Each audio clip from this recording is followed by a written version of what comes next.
Video like जरूर कर लीजिए और ऐसे वीडियो लगातार फ्री में पाने के लिए चैनल को तुरंत सब्सक्राइब कर लीजिए और बेल आइकन को जरूर टैप कर लीजिए ताकि आगे भी सारे वीडियो आपको मिलते रहे। यूट्यूब में फॉलो करते हैं तो प्लीज ये वाला फ्री टेलीग्राम चैनल जरूर ज्वाइन कर लीजिएगा। सारे नोटिफिकेशन सारे अपडेट यहीं पे आते हैं, ध्यान रखिए। Greetings everyone. इस सीरीज में हम लोग UPPSC mains answer writing practice कर रहे हैं और ये इस सीरीज का 13th लेक्चर है। ये वीडियो आप study for civil services channel पर देख रहे हैं और ये हमारा टेलीग्राम चैनल का लिंक है, इसे आप जरूर से ज्वाइन कर लीजिए। इसमें आपको हर प्रकार के अपडेट्स जो हैं वो दे दिए जाते हैं। तो यहाँ पे हम बता दें आपको कि स्टडी फॉर सिविल सर्विसेज द्वारा जो है यूपीपीसीएस मेंस 2024 के लिए जो है कई प्रकार की टेस्ट सीरीज चलाई जा रही हैं, जिसको कि आप ज्वाइन करके अपनी तैयारी को और ज़्यादा बेहतर कर सकते हैं, अपनी आंसर राइटिंग प्रैक्टिस को जो है और ज़्यादा बेहतर कर सकते हैं। और इसमें आपको जो है मॉडल आंसर्स दे दिए जाते हैं, पर्सनल फीडबैक दी जाती है और समय समय पर जो है गाइडेंस भी दी जाती है। अन्य किसी भी जानकारी के लिए आप स्क्रीन पर दिए गए नंबर पर जो है वो कॉन्टैक्ट कर सकते हैं। तो चलिए हम आज के क्वेश्चन को शुरू करते हैं और हमारा जो पहला क्वेश्चन है वो है पेपर नंबर 1 से और क्वेश्चन है identify the factors responsible for ground water depletion in India, what are its implication and what measures can be taken to mitigate the problem. Bharat में भूजल ह्रास के लिए उत्तरदायी कारकों की पहचान करें, इसके क्या निहितार्थ हैं और समस्या को कम करने के लिए क्या उपाय जो है वो किए जा सकते हैं। तो यहाँ पर हम सबसे पहले कुछ फैक्ट्स पर ध्यान दे देंगे कि इंडिया में जैसे कि हम जानते हैं कि विश्व की 16% जो आबादी है वो निवास करती है और इंडिया में अगर हम बात करें जो फ्रेश वाटर रिसोर्सेज है उसका जो है केवल 4% हिस्सा ही है। ठीक है, और यहीं पे अगर हम ग्राउंड वाटर की बात करें तो ग्राउंड वाटर जो है इरिगेशन पर्पसेस के लिए इरिगेशन नीड्स को जो है 62% जो है ग्राउंड वाटर जो है उसमें कॉन्ट्रीब्यूट करता है। रूरल वाटर सप्लाई में ग्राउंड वाटर जो है 85% कॉन्ट्रीब्यूट करता है और अर्बन वाटर कंजम्पशन के लिए ग्राउंड वाटर जो है वो 45% जो है वो कंट्रीब्यूट करता है। तो यहाँ पर हम देखते हैं कि जो बढ़ती पॉपुलेशन है उसके कारण जो हमारा जो ग्राउंड वाटर है या फिर जो हमारी जो अन्य वाटर रिसोर्सेज जो है उस पर बहुत ही ज़्यादा जो है प्रेशर है। जो है ड्रिंकिंग नीड्स हैं, एग्रीकल्चर नीड्स हैं, इन सभी के लिए जो है हम लोग ग्राउंड वाटर पर जो है बहुत ज़्यादा जो है वो निर्भर है। तो इसके कारण जो है हमारा ग्राउंड वाटर जो है डिप्लीट हो रहा है। तो आखिर क्या क्या वो कारण है, कॉजेस हैं, अब हम उस पर नज़र डालेंगे। सबसे पहले हम देखते हैं कि एग्रीकल्चर के लिए जो है यहाँ पे बहुत ही ज़्यादा जो है अति उपयोग हो रहा है ग्राउंड वाटर का। तो अगर हम देखें तो जो फ्रेश वाटर जितना भी यूज़ हो रहा है उसमें एग्रीकल्चर के लिए जो है 80 से 90% जो एग्रीकल्चर के लिए जो पानी की जो नीड है वो फ्रेश वाटर से ही जो है वो आ रही है और इसमें जो है ग्राउंड वाटर जो है सप्लाई जो है वो 60% जो है वो कंट्रीब्यूट करती है। एग्रीकल्चर जो है यहाँ पे ग्राउंड वाटर का सबसे ज़्यादा जो है लार्जेस्ट कंज्यूमर है और यहाँ पे जो है एग्रीकल्चर में जो है कई प्रकार के जो है वाटर इंटेंसिव क्रॉप्स के कारण जो है यहाँ पर जो जल संसाधन है उनका जो है ओवर एक्सट्रैक्शन हो रहा है। जैसे कि शुगर केन है, पैडी के लिए जो है इरिगेशन नीड्स के लिए जो है यहाँ पे ओवर यूटिलाइजेशन हो रहा है पानी का। इसी के साथ साथ हम देखते हैं कि जो ग्रीन रिवॉल्यूशन जो 1960s में जब इसको लॉन्च किया गया था तो उसी के साथ जो है हाई यील्डिंग वेराइटी क्रॉप्स जो है उसको इंट्रोड्यूस किया गया था, जिनको कि सिग्निफिकेंट अमाउंट ऑफ वाटर चाहिए, उनकी इरिगेशन नीड्स जो है वो बहुत ही ज़्यादा है, जिसके कारण से जो है हमने देखा है कि Haryana, Punjab, western UP in सब जगहों पर जो है पानी का जो है ओवर एक्सट्रैक्शन हो रहा है, ग्राउंड वाटर का जो है ओवर एक्सट्रैक्शन हो रहा है, जिससे जो है ग्राउंड वाटर लेवल जो है वो कम हो रहा है। ठीक है, यहाँ पे जो है फार्मर्स को फ्री इलेक्ट्रिसिटी दी जा रही है इरिगेशन पर्पस के लिए, जिसके कारण जो है यहाँ पे जो है बहुत ही ज़्यादा जो है ओवर एक्सट्रैक्शन किया जा रहा है ग्राउंड वाटर का। इसके बाद हम देखते हैं कि अकुशल जल उपयोग। ठीक है, जो पानी का जो यूज़ हम लोग कर रहे हैं वो इनएफिशिएंट तरीके से कर रहे हैं। ठीक है, यहाँ पे अगर हम देखें तो जो है फ्लड इरिगेशन मेथड जो है वो यूज़ किया जा रहा है। आउटडेटेड कैनाल सिस्टम जो है उसको यूज़ किया जा रहा है, जिसके कारण से जो है हमारा जो है बहुत सारा जो है वाटर जो है वो वेस्ट हो जाता है। यहाँ पे जो है मॉडर्न टेक्नोलॉजी जो है इरिगेशन की उसकी कमी है, जैसे कि ड्रिप है, स्प्रिंकलर इरिगेशन है। तो इन सब की कमी के कारण, इन सब की हाई कॉस्टिंग के कारण जो है फार्मर्स इसको अडॉप्ट नहीं कर रहे हैं और उनको जो है फ्री में बिजली उपलब्ध कराई जा रही है, तो वो और ज़्यादा जो है यहाँ पे मॉडर्न टेक्निक्स जो कि अभी बहुत ही ज़्यादा महंगी हैं तो उनको जो है वो नहीं अपना रहे हैं। नीति आयोग की अगर हम बात करें ठीक है, तो नीति आयोग ने अपनी एक रिपोर्ट में कहा है कि चाइना और यूएसए के कंपैरिजन में इंडिया जो है अपनी जो एग्रीकल्चर नीड्स के लिए जो है उनके कंपैरिजन में 2 से 3 गुना पानी जो है वो यूज़ कर रहा है। तो यहाँ पे जो है हमारे जो जल संसाधन है उनका जो हम लोग कुशलतापूर्वक जो है यहाँ पे इस्तेमाल जो है वो नहीं कर रहे हैं। इसके बाद हम देखते हैं भूजल के प्राकृतिक पुनर्भरण में जो है वो कमी है। यहाँ पे जो है जितना जो सरफेस है उसको जो है कंक्रीटाइजेशन के कारण जो है यहाँ पे ग्राउंड वाटर रिचार्ज में जो है बहुत ही ज़्यादा जो है वो दिक्कतें आती हैं। इससे जो है पानी जो अंदर जाता है सीपेज होके, ठीक है, तो इस इन्फिल्ट्रेशन के कारण तो वो उसमें जो है कमी आ गई है कंक्रीटाइजेशन की वजह से, जिसके कारण जो है ग्राउंड वाटर जो है वो नेचुरल तरीके से जो है वो रिचार्ज नहीं हो पा रहा है। वेटलैंड्स है, पॉन्ड्स हैं, लेक्स हैं, उनको ख़त्म करके जो है वहाँ पे डेवलपमेंट प्रोजेक्ट्स जो हैं वो बनाए जा रहे हैं, जिससे जो नेचुरल तरीके से जो ग्राउंड वाटर रिप्लेनिशमेंट होता है वो नहीं हो पा रहा है। इसके कारण भी जो है हमारा ग्राउंड वाटर जो है लेवल जो है वो बहुत ही ज़्यादा जो है वो डिप्लीट हो रहा है, वाटर टेबल जो है वो बहुत ज़्यादा लो हो रहा है। इसके बाद हम देखते हैं अर्बनाइजेशन एंड इंडस्ट्रियलाइजेशन की वजह से भी जो है ग्राउंड वाटर बहुत ही ज़्यादा जो है वो डिप्लीट हो रहा है। यहाँ पर अगर हम देखें तो यहाँ पे जो अर्बनाइजेशन जैसे जैसे यहाँ पे जो है पॉपुलेशन बहुत ही ज़्यादा बढ़ रही है अर्बन एरियाज़ में, उनकी जो है डोमेस्टिक और इंडस्ट्रियल पर्पस के लिए जो है ये वाटर की डिमांड भी बढ़ रही है, और इसके कारण जो है यहाँ पे जो है वाटर रिसोर्सेज पे जो है बहुत ज़्यादा प्रेशर है। उनका जो है एक्सेसिव जो है वहाँ पे उसका एक्सट्रैक्शन किया जा रहा है, एक्सेसिव यूटिलाइजेशन के कारण जो है ग्राउंड वाटर लेवल जो है वो बहुत ज़्यादा डिप्लीट हो रहा है। तो यहाँ पे जो है अनुमान लगाया जा रहा है कि वर्ष 2030 तक जो है इंडिया की जो अर्बन पॉपुलेशन है वो करीब 600 मिलियन तक जो है वो पहुँच जाएगी। तो इससे जो है ये जो प्रॉब्लम जो है ये और ज़्यादा जो है एक्सार्बेट हो सकती है। और यहाँ पर जो है अगर हम देखें तो दिल्ली में जो है वाटर सप्लाई के कमी के कारण जो है यहाँ पे प्राइवेट बोरिंग सिस्टम या फिर प्राइवेट सबमर्सिबल जो लगाया जाता है, तो उसके कारण भी जो है यहाँ पे ग्राउंड वाटर लेवल जो है वो बहुत ज़्यादा जो है वो डिप्लीट हो रहा है। और ministry of housing and urban affairs जो है, ठीक है, ministry of housing and urban affairs जो है उन्होंने अब 2023 में अपनी एक रिपोर्ट में कहा था कि जो है अर्बन वाटर सप्लाई के लिए जो है 50% नीड जो पूरी कर रहे हैं वो ग्राउंड वाटर से ही वो पूरी की जा रही है। तो इस कारण से जो है हमारा ग्राउंड वाटर जो है वो बहुत ज़्यादा उसका ह्रास हो रहा है। इसके बाद हम देखते हैं यहाँ पे क्लाइमेट चेंज, ठीक है, जलवायु परिवर्तन के कारण भी जो है यहाँ पर हम देखते हैं कि ग्राउंड वाटर में जो है बहुत ज़्यादा जो है कमी देखने को मिलती है। क्लाइमेट चेंज के कारण जो है यहाँ पे रेनफॉल पैटर्न में जो है हमें बदलाव देखने को मिलते हैं। यहाँ पे हमने देखा है कि पिछले कुछ सालों में जो है रेनफॉल जो है वो जो है वो कम हो रही है, और इसी के साथ साथ जो है टेम्परेचर जो है वो बहुत ही ज़्यादा बढ़ रहा है, एक्सट्रीम हीट हो रही है, जिसके कारण से यहाँ पे इवेपोरेशन तो जो है वो बहुत ज़्यादा हो रहा है, लेकिन प्रेसिपिटेशन कम होने के कारण जो है यहाँ पे जो है हमारे ग्राउंड वाटर रिचार्ज में जो है वो बहुत ही ज़्यादा जो है वो कमी आ गई है।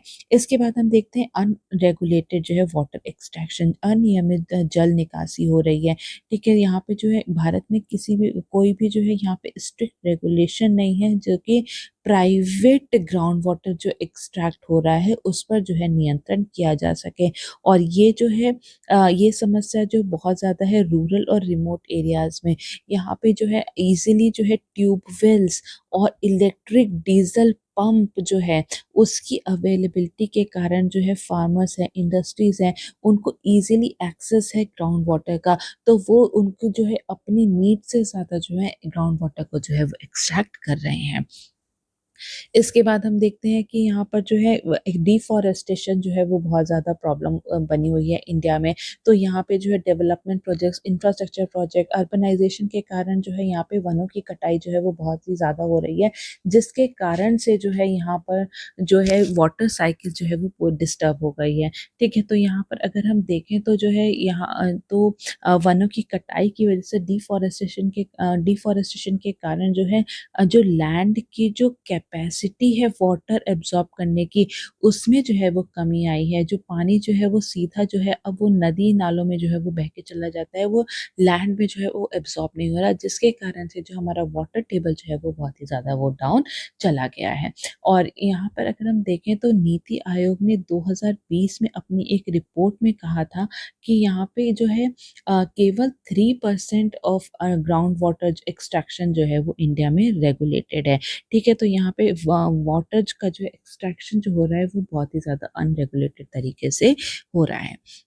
तो यहाँ पे हम देखते हैं कि आखिर इसके क्या-क्या निहितार्थ हैं, इसके इम्प्लीकेशंस क्या हैं। तो सबसे पहले यहाँ पे हमें वाटर स्कैर्सिटी देखने को मिलती है, ठीक है? तो यहाँ पर जो है ये जो ग्राउंड वाटर कम होने के कारण जो है हमारे अर्बन एरियाज़ और रूरल एरियाज़ दोनों जगह ही वाटर सप्लाई पे जो है इसका नकारात्मक प्रभाव पड़ रहा है। इस अगर हम नीति आयोग की के माने तो उन्होंने बोला है कि वर्ष 2030 तक 21 मेजर सिटीज़ में जो है ग्राउंड वाटर जो है वो पूरी तरीके से ख़त्म हो जाएगा, जिसमें दिल्ली और बेंगलुरु जैसे बड़े शहर भी जो हैं वो शामिल हैं। ठीक है? जिसके कारण से जो है इन सभी शहरों में जो है वाटर स्कैर्सिटी जो है वो बहुत ज़्यादा बढ़ जाएगी। इसके बाद हम देखते हैं एग्रीकल्चर डिस्ट्रेस, कृषि पर संकट है, क्योंकि जो है कृषि हमारे कृषि के लिए जो है बहुत ज़्यादा पानी की ज़रूरत पड़ती है। तो वाटर टेबल जो है वो डिक्रीज़ हो रहा है, ठीक है? वाटर टेबल डिक्रीज़ हो रहा है, जिसके कारण से जो है जो क्रॉप्स की जो इरिगेशन नीड्स है वो पूरी नहीं हो पाएँगी, जिसके कारण से जो क्रॉप की प्रोडक्टिविटी जो है, क्रॉप यील्ड जो है, उसमें हमें जो है वो कमी देखने को मिलेगी। इसका जो फार्मर्स हैं उनके लिए जो इनपुट कॉस्ट जो है, इस कारण से जो है वो बहुत ज़्यादा बढ़ जाएगी, क्योंकि जो है ग्राउंड वाटर को और ज़्यादा एक्सट्रैक्ट करना उनके लिए महँगा होगा। इरिगेशन जो है वो और ज़्यादा जो है वो महँगा हो जाएगा फार्मर्स के लिए, तो उनकी इनपुट कॉस्ट जो है वो बढ़ जाएगी, जिसके कारण से उनकी आय जो है उसमें कहीं न कहीं हमें कमी देखने को मिलेगी। फार्मिंग जो है वो ग्राउंड वाटर पे बहुत ज़्यादा डिपेंडेंट है, तो क्रॉप फेलियर और जो है क्रॉप प्रोडक्टिविटी जो है वो कम होगी। ऐसे इंस्टेंसेस जो है वो हमें ज़्यादा देखने को मिलेंगे, जिसके लिए जो है फार्मर्स को जो है बहुत ही ज़्यादा फाइनेंशियल लॉस हो सकता है। उनकी फाइनेंशियल लॉस होने के साथ-साथ जो है हमारे देश में जो है फूड सिक्योरिटी पर भी जो है वो संकट देखने को मिल सकता है। इसके बाद हम देखते हैं एनवायरनमेंट डिग्रेडेशन, पर्यावरण का जो है क्षरण हो रहा है, क्योंकि ग्राउंड वाटर जो है वो डिक्रीज़ हो रहा है और इवेंचुअली जो है यहाँ पे जो है रिवर, लेक्स, वेटलैंड्स, इन सब पर भी जो है वो असर हमें देखने को मिलेगा। वाटर टेबल जो डिक्रीज़ हो रहा है, इसके कारण से जो है यहाँ पे जो है इसके कारण से जो है सब्सिडेंस जैसी समस्या हमें देखने को मिल रही है। ठीक है? सब्सिडेंस मतलब कि जो ग्राउंड जो है वो कहीं न कहीं वो सिंक हो जाता है। वो न ठीक है, उसके सिंक होने के कारण हमारा जो इंफ्रास्ट्रक्चर है उसे भी डैमेज हो सकता है। इसके बाद हम देखते हैं यहाँ पे जो है लवणता और संदूषण जैसी समस्या भी देखने को मिल सकती है, क्योंकि जो है ग्राउंड वाटर जो है वो डिक्रीज़ हो रहा है, तो जो रिमेनिंग ग्राउंड वाटर है उसमें जो है उसमें जो है नमक की मात्रा जो है वो और ज़्यादा होगी, उसमें जो है कंटैमिनेशन जो है वो और ज़्यादा होगा। ठीक है? जो नीचे का जो वाटर टेबल जब डिक्रीज़ होता है, तो जितना वो डिक्रीज़ होगा, जितना पानी जो है नीचे जाएगा, उतना ज़्यादा वहाँ पे जो है कंटैमिनेंट्स जो है वो पानी को जो है वो प्रदूषित करेंगे, जैसे कि आर्सेनिक हो गया, ठीक है? टॉक्सिक सब्सटेंसेस जो हैं उसमें और ज़्यादा जो है मिलेंगे। तो इससे क्या होगा, इससे जो है अल्टीमेटली जो है यहाँ पे हेल्थ इम्पैक्ट भी जो है लोगों पर देखने को मिलेगा, ठीक है? हायर सैलिनिटी के कारण जो है ह्यूमन हेल्थ जो है उस पर फ़र्क पड़ेगा। यहाँ पे जो हमारे जो एक्वीफर्स हैं या फिर जो एक्वेटिक इकोसिस्टम है, उसकी भी हेल्थ पे जो है हमें नकारात्मक प्रभाव देखने को मिलेगा, ठीक है? क्योंकि वो ज़्यादा कंटैमिनेटेड है, ज़्यादा उसमें सॉल्ट मिला हुआ है, तो उससे जो है हमारे जो एक्वेटिक इकोसिस्टम है उसकी भी हेल्थ पे जो है असर पड़ेगा, जिससे जो बायोडायवर्सिटी है उसका भी हमें कहीं न कहीं लॉस देखने को मिलेगा, ठीक है? तो यहाँ पे हेल्थ इम्पैक्ट जो है स्वास्थ्य पर जो है वो भी प्रभाव देखने को मिलेगा, क्योंकि जैसा कि हमने कहा कि यहाँ पे बहुत ज़्यादा कंटामिनेंट्स जो है मिले होंगे, तो जैसे फ्लोराइड है, आर्सेनिक है, हेवी मेटल्स हैं, तो यहाँ पे जो है अगर लोग उसको कंज़्यूम करेंगे तो उनका उस पर जो है उनका हेल्थ पे भी इम्पैक्ट आएगा। जैसे कि हम लोग देख सकते हैं बंगाल और बिहार में, ठीक है, ये प्रॉब्लम जो है वो बहुत ही ज़्यादा है। इसके साथ साथ हम देखते हैं इंटर स्टेट वाटर डिस्प्यूट जो है वो भी बढ़ सकते हैं, क्योंकि यहाँ पे जो है जब जो नदी वगैरह है उनके पानी जो है अक्सर जो है दो बीचों या कई राज्यों के बीच में जो है वो शेयर किए जाते हैं। लेकिन जब किसी राज्य के पास खुद के लिए जल संसाधन उनका जो है वो उनकी नीड्स को जो है अगर पूरा नहीं कर पाएगा, तो उनके जो है यहाँ पे बीच में जो है वो मतभेद हमें देखने को मिल सकते हैं। ठीक है, तो यहाँ पे हम क्या क्या मेजर्स, क्या क्या उपाय कर सकते हैं। तो सबसे पहले जो है हमें माइक्रो इरिगेशन पे जो है और ज़्यादा जो है इन्वेस्ट करने की ज़रूरत है। ठीक है, जो जो है वाटर सेविंग टेक्निक्स पर जो है हमें और ज़्यादा ध्यान देने की ज़रूरत है, जैसे कि स्प्रिंकलर हो गया, ड्रिप इरिगेशन पे जो है हमें और ज़्यादा इन्वेस्ट करने की ज़रूरत है, ताकि जो एक्सेसिव ग्राउंड वाटर एक्सट्रैक्शन हो रहा है उसको हम लोग जो है वो कम कर सके। इसके लिए सरकार द्वारा जो है कई स्कीम चलाई गई है, जैसे कि पीएम कृषि सिंचाई योजना है, जिसमें कि एफिशिएंट इरिगेशन मेथड्स को अडॉप्ट करने पर जो है वो जोर दिया जा रहा है। इसके बाद हम देखते हैं rain water harvesting and ground water replenishment पर जो है वो जो है जोर दिया जा रहा है। इन जो रेन वाटर हार्वेस्टिंग स्ट्रक्चर का जो है निर्माण का ग्राउंड वाटर या फिर एक्विफर्स जो है उनको रिचार्ज जो है वो किया जा सकता है। जैसा कि जो है जल शक्ति अभियान में जो है यहाँ पे जल शक्ति अभियान में जो है यहाँ पे जो हम देख रहे हैं कि उसके कारण से जो है हम ग्राउंड वाटर को जो है वो रिप्लेनिश कर सकते हैं। इसके बाद हम देखते हैं क्रॉप डाइवर्सिफिकेशन को जो है अपनाकर जो है हम लोग ग्राउंड वाटर को जो है और बेहतर तरीके से जो है इस्तेमाल कर सकते हैं, एफिशिएंट तरीके से जो है इस्तेमाल कर सकते हैं। ठीक है, ग्राउंड वाटर स्ट्रेस्ड रीजन जो है वहाँ पर वाटर इंटेंसिव क्रॉप्स जो हैं उसकी जगह पर जो है हम ऐसे क्रॉप को बढ़ावा देना चाहिए जिसमें कम पानी का इस्तेमाल होता है, जैसे कि मिलेट्स हैं, पल्सेस हैं, दालें हैं। तो इसलिए जो है हमें क्रॉप को जो है और ज़्यादा जो है वो डाइवर्सिफाई करने की ज़रूरत है। इसके बाद हम देखते हैं कि टेक्नोलॉजी का उपयोग करके भी जो है हम लोग ग्राउंड वाटर को जो है यहाँ पे मॉनिटर कर सकते हैं, और तो यहाँ पे जो है उनकी मैपिंग की जा सकती है, और साथ ही जो है रिमोट सेंसिंग, ठीक है, रिमोट सेंसिंग और IoT, internet of things based sensor से जो है एक्वीफर हेल्थ का जो है वो पता लगाया जा सकता है।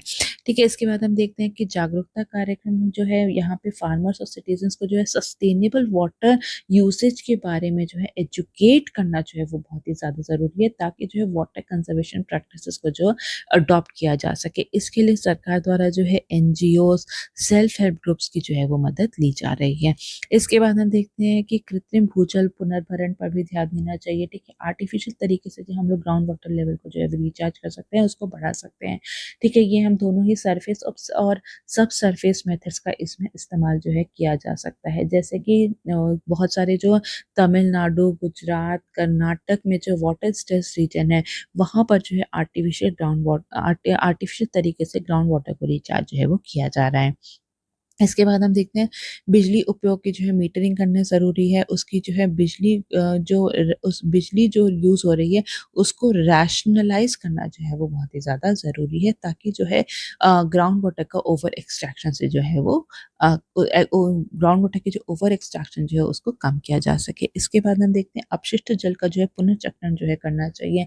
तो वेस्ट वाटर को जो है रिसाइकिल करना चाहिए। अर्बन वेस्ट वाटर जो है उसको जो है नॉन पोर्टेबल उसको रिसाइकिल करके जो है उसे नॉन पोर्टेबल यूज़ के लिए जो है लिया जा सकता है, जैसे कि इरिगेशन और इंडस्ट्रियल पर्पस के लिए जो है उसे यूज़ किया जा सकता है, ताकि ग्राउंड वाटर पे जो हमारी जो डिपेंडेंसी जो है उसको जो है कहीं न कहीं कम किया जा सकता है।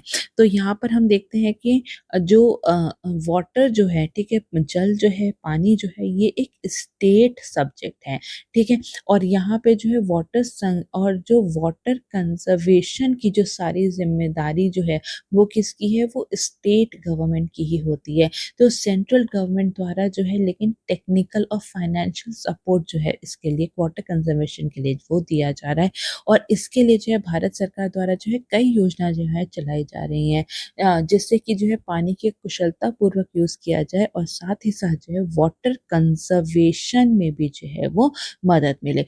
तो जैसे कि अटल भूजल योजना है, जल शक्ति अभियान है, अमृत 2.0 है, पीएम कृषि सिंचाई योजना है, national water policy, mission Amrit Sarovar, इन सभी के ज़रिए जो है ग्राउंड वाटर का जो है कुशलतापूर्वक इस्तेमाल करने पर ज़ोर दिया जा रहा है, और ग्राउंड वाटर को जो है रिचार्ज करने पर जो है ज़ोर दिया जा रहा है। ठीक है? तो next question is from paper number 2 और क्वेश्चन है what are the key features of the Indus water treaty, why does India seek modifications to it. Sindhu जल संधि की प्रमुख विशेषताएं क्या है, भारत इसमें संशोधन क्यों चाहता है। तो सबसे पहले यहाँ पर हम इंडस वाटर ट्रीटी के बारे में जो है एक ब्रीफ इंट्रोडक्शन दे देंगे। ठीक है, तो वर्ल्ड बैंक की मध्यस्थता से जो इंडस रिवर बेसिन है उसमें बहने वाली जो 6 नदियां हैं, ठीक है, 6 रिवर्स जो है उसके पानी की बंटवारे की जो है यहाँ पर व्यवस्था की गई थी। तो इसको जो है इंडस वाटर ट्रीटी को जो है 19 सितंबर 1960 को साइन किया गया था और ये इंडिया, पाकिस्तान और वर्ल्ड बैंक ने जो है इसके सिग्नेटरीज रहे थे। तो इसका ऑब्जेक्टिव जैसा कि हमने बात की ये क्या था कि जो भी 6 नदियां हैं, ठीक है, उसके जो है उसके जल का जो है न्याय संगत बंटवारा और शांतिपूर्ण उपयोग करना। ठीक है, ताकि जो है जो दोनों ही कंट्रीज हैं उनके बीच में जो है किसी भी प्रकार का जो है कोई भी मतभेद ना हो पानी के बंटवारे को लेके। तो यहाँ पर हम देखते हैं कि आखिर इसके क्या क्या की फीचर्स हैं। तो अगर इसकी हम प्रमुख विशेषता की बात करें तो सबसे पहले हम लोग बात करेंगे इसमें वाटर एलोकेशन की। ठीक है, तो यहाँ पर जो है जो इंडस वाटर ट्री जो रिवर बेसिन जो है इसमें 6 रिवर्स टोटल हैं। तो इसकी जो वेस्टर्न रिवर्स जो हैं उसका जो है यहाँ पर राइट्स उसके जो है पाकिस्तान को दी गई थी, जिसमें कि इंडस, चेनाब और झेलम आती हैं। और इंडिया को जो है पूरी तरीके से जो ईस्टर्न रिवर्स हैं रावी, ब्यास और सतलुज, उसका पानी को यूज करने का जो है अधिकार दिया गया था। तो यहाँ पर जो पाकिस्तान को जो नदियां दी गई हैं इसमें जो इंडिया जो है इसका यूज कर सकता है, लेकिन जो है यहाँ पे कुछ पर्पस के लिए, जो भी नॉन कंजम्पटिव पर्पस है उसके लिए जो है इंडिया इन नदियों के पानी को जो है यूज कर सकता है। तो यहाँ पे जो ये जो तीनों रिवर जो है इसके 20% हिस्सा का पानी को यूज करने का अधिकार जो है वो भारत के पास भी है। तो भारत जो है इसको कई तरह से जो है इसको यूज कर सकता है, जैसे कि जो है यहाँ पर नेविगेशन के लिए, इरिगेशन के लिए, ड्रिंकिंग वाटर के लिए, ठीक है, ड्रिंकिंग पर्पसेस के लिए, और कुछ हद तक जो है हाइड्रो पावर प्रोजेक्ट्स लगाने के लिए भी जो है इन रिवर्स का यूज कर सकता है। पर शर्त ये है कि ये जो है यहाँ पे वो किसी भी प्रकार का डैम नहीं बना सकते, ठीक है, पूरी तरीके से पानी को रोक नहीं सकते। इस कंडीशन पर जो है यहाँ पे ये जो पाकिस्तान को जो रिवर्स दी गई हैं, जिसको अधिकार दिया गया है पाकिस्तान को, उन पर ये जो है हाइड्रो पावर प्रोजेक्ट्स के लिए भी इसका पानी का इस्तेमाल कर सकते हैं। तो इंडिया जो है इसने रावी, ब्यास और सतलुज का जो है यहाँ पे इसके पास एक्सक्लूसिव राइट है कि पूरी तरीके से जो है इसका इन नदियों पर अधिकार जो है वो इंडिया का है। और इसी के चलते जो है इंडिया ने कई प्रकार के जो है यहाँ पे हम देखते हैं कि डैम्स बनाए हैं रावी, ब्यास और सतलज में, जैसे कि भाखड़ा नंगल डैम है, ठीक है, रंजीत सागर डैम है, पोंग डैम है, और इसी के साथ साथ जो है कई कैनाल का भी कंस्ट्रक्शन किया गया है फॉर इरिगेशन पर्पसेस। इसके बाद हम नेक्स्ट देखते हैं कि एक परमानेंट इंडस कमीशन का जो है इसके द्वारा जो है स्थापित किया गया है, ताकि जो है कोई भी अगर विवाद हो दोनों कंट्रीज के बीच में पानी को लेके, तो सबसे पहले जो है इसी पीआईसी के पास ही जाकर जो है डिस्प्यूट रिजोल्यूशन के लिए जो है या फिर कोई सी भी प्रकार का जो अगर डिस्प्यूट है तो उसके रिजोल्यूशन के लिए सबसे पहला जो स्टॉप है वो परमानेंट इंडस कमीशन ही है। और इसमें जो है परमानेंट इंडस कमीशन में जो है दोनों कंट्री से जो है एक एक कमिश्नर को जो है अपॉइंट किया गया है। ठीक है, इसके बाद हम देखते हैं कि नेक्स्ट जो है यहाँ पे 3 लेवल डिस्प्यूट रेजोल्यूशन मैकेनिज्म है। ठीक है, तो फर्स्ट लेवल पे तो हो गया परमानेंट इंडस कमीशन की जो हमने बात की। ठीक है, तो इसमें जो है अगर किसी भी कंट्री को कोई भी ऑब्जेक्शन होता है दूसरी कंट्री के किसी भी प्रोजेक्ट पे या पानी के यूज पे, तो वो उससे जो है रिलेटेड सारी इंफॉर्मेशन जो है वो दूसरी कंट्री से मांग सकता है और दूसरी कंट्री को इंफॉर्मेशन जो है वो उपलब्ध करानी पड़ेगी। लेकिन अगर फिर भी जो है मतभेद रहता है, ठीक है, तो वो पीआईसी की जो है या परमानेंट इंडस कमीशन जो है उसके पास जाकर जो है पहले जो है वो लोग डिस्प्यूट को रिजॉल्व कर सकते हैं। लेकिन अगर जो है पीआईसी में जो है अगर वो डिस्प्यूट या फिर वो समस्या जो है अगर रिजॉल्व नहीं होती है तो वो सेकेंड लेवल पे जा सकते हैं। सेकेंड लेवल में जो है एक न्यूट्रल एक्सपर्ट को जो है अपॉइंट किया जाता है वर्ल्ड बैंक द्वारा, जो भी दोनों कंट्री के मतभेद हैं उनको सुलझाने की कोशिश करता है। लेकिन अगर ये जो न्यूट्रल एक्सपर्ट है अगर ये भी उसमें फेल हो जाते हैं तो ये थर्ड लेवल पे जाना होता है, तो जो कि है कोर्ट ऑफ आर्बिट्रेशन। ठीक है, कोर्ट ऑफ आर्बिट्रेशन के पास जा सकते हैं जो भी कंट्री को जो है अगर कोई भी उनकी जो है ग्रीवेंसेस हैं, और इसके लिए जो हेड होता है कोर्ट ऑफ आर्बिट्रेशन का वो भी वर्ल्ड बैंक ही जो है वो अपॉइंट प्रोवाइड करता है। जैसा कि हमने देखा कि सिग्नेटरीज में भी जो है वर्ल्ड बैंक था, तो यहाँ पे वर्ल्ड बैंक का जो है काफी बड़ा रोल है। इसी के साथ साथ हम देखते हैं कि यहाँ पर नियमित डेटा साझाकरण का भी जो है यहाँ पे लॉ क्लॉज जो है वो रखा गया है, और यहाँ पे जो है दोनों कंट्रीज को जो है आपस में कितना जो है रिवर फ्लो है, ठीक है, रिवर फ्लो और जो है रिवर फ्लो डेटा, जो डैम का जो लेवल है, अगर डैम कोई भी कंस्ट्रक्ट किया गया है तो डैम लेवल का डेटा जो है, और तो ये सब डेटा जो है वो रेगुलर बेसिस पे शेयर करने होते हैं। और कोई भी जो है यहाँ पे जो दोनों कंट्री है वो उस जो है इंस्पेक्शन भी जो है वो किया जा सकता है किसी भी डैम का। इसी के साथ साथ हम देखते हैं तो जो ये जो ट्रीटी है इसको एक तरफा तौर पे निलंबित या समाप्त जो है वो नहीं किया जा सकता है। तो जैसा कि हमने पहले भी देखा है कि यहाँ पर जो है 1965 का वॉर, 1971 का वॉर, कारगिल वॉर, सभी में ये जो ट्रीटी है ये इंटैक्ट रही थी। तो यहाँ पे एक जो है एक डिस्प्यूट रिजोल्यूशन सिस्टम बनाया गया है, ये 3 लेवल का, ठीक है। तो इसके थ्रू ही आप कोई सी भी मतभेद को जो है सुलझाने की कोशिश की जाएगी। इसको एक तरफा रूप से जो है सस्पेंड और टर्मिनेट नहीं किया जा सकता है।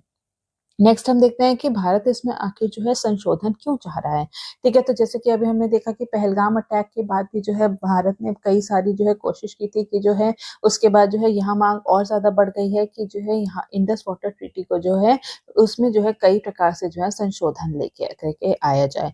तो यहाँ पर अगर हम भारत की बात समझें तो भारत का कहना है कि यहाँ पे जो है जनसंख्या के आकार में जो है काफी परिवर्तन आ गया है।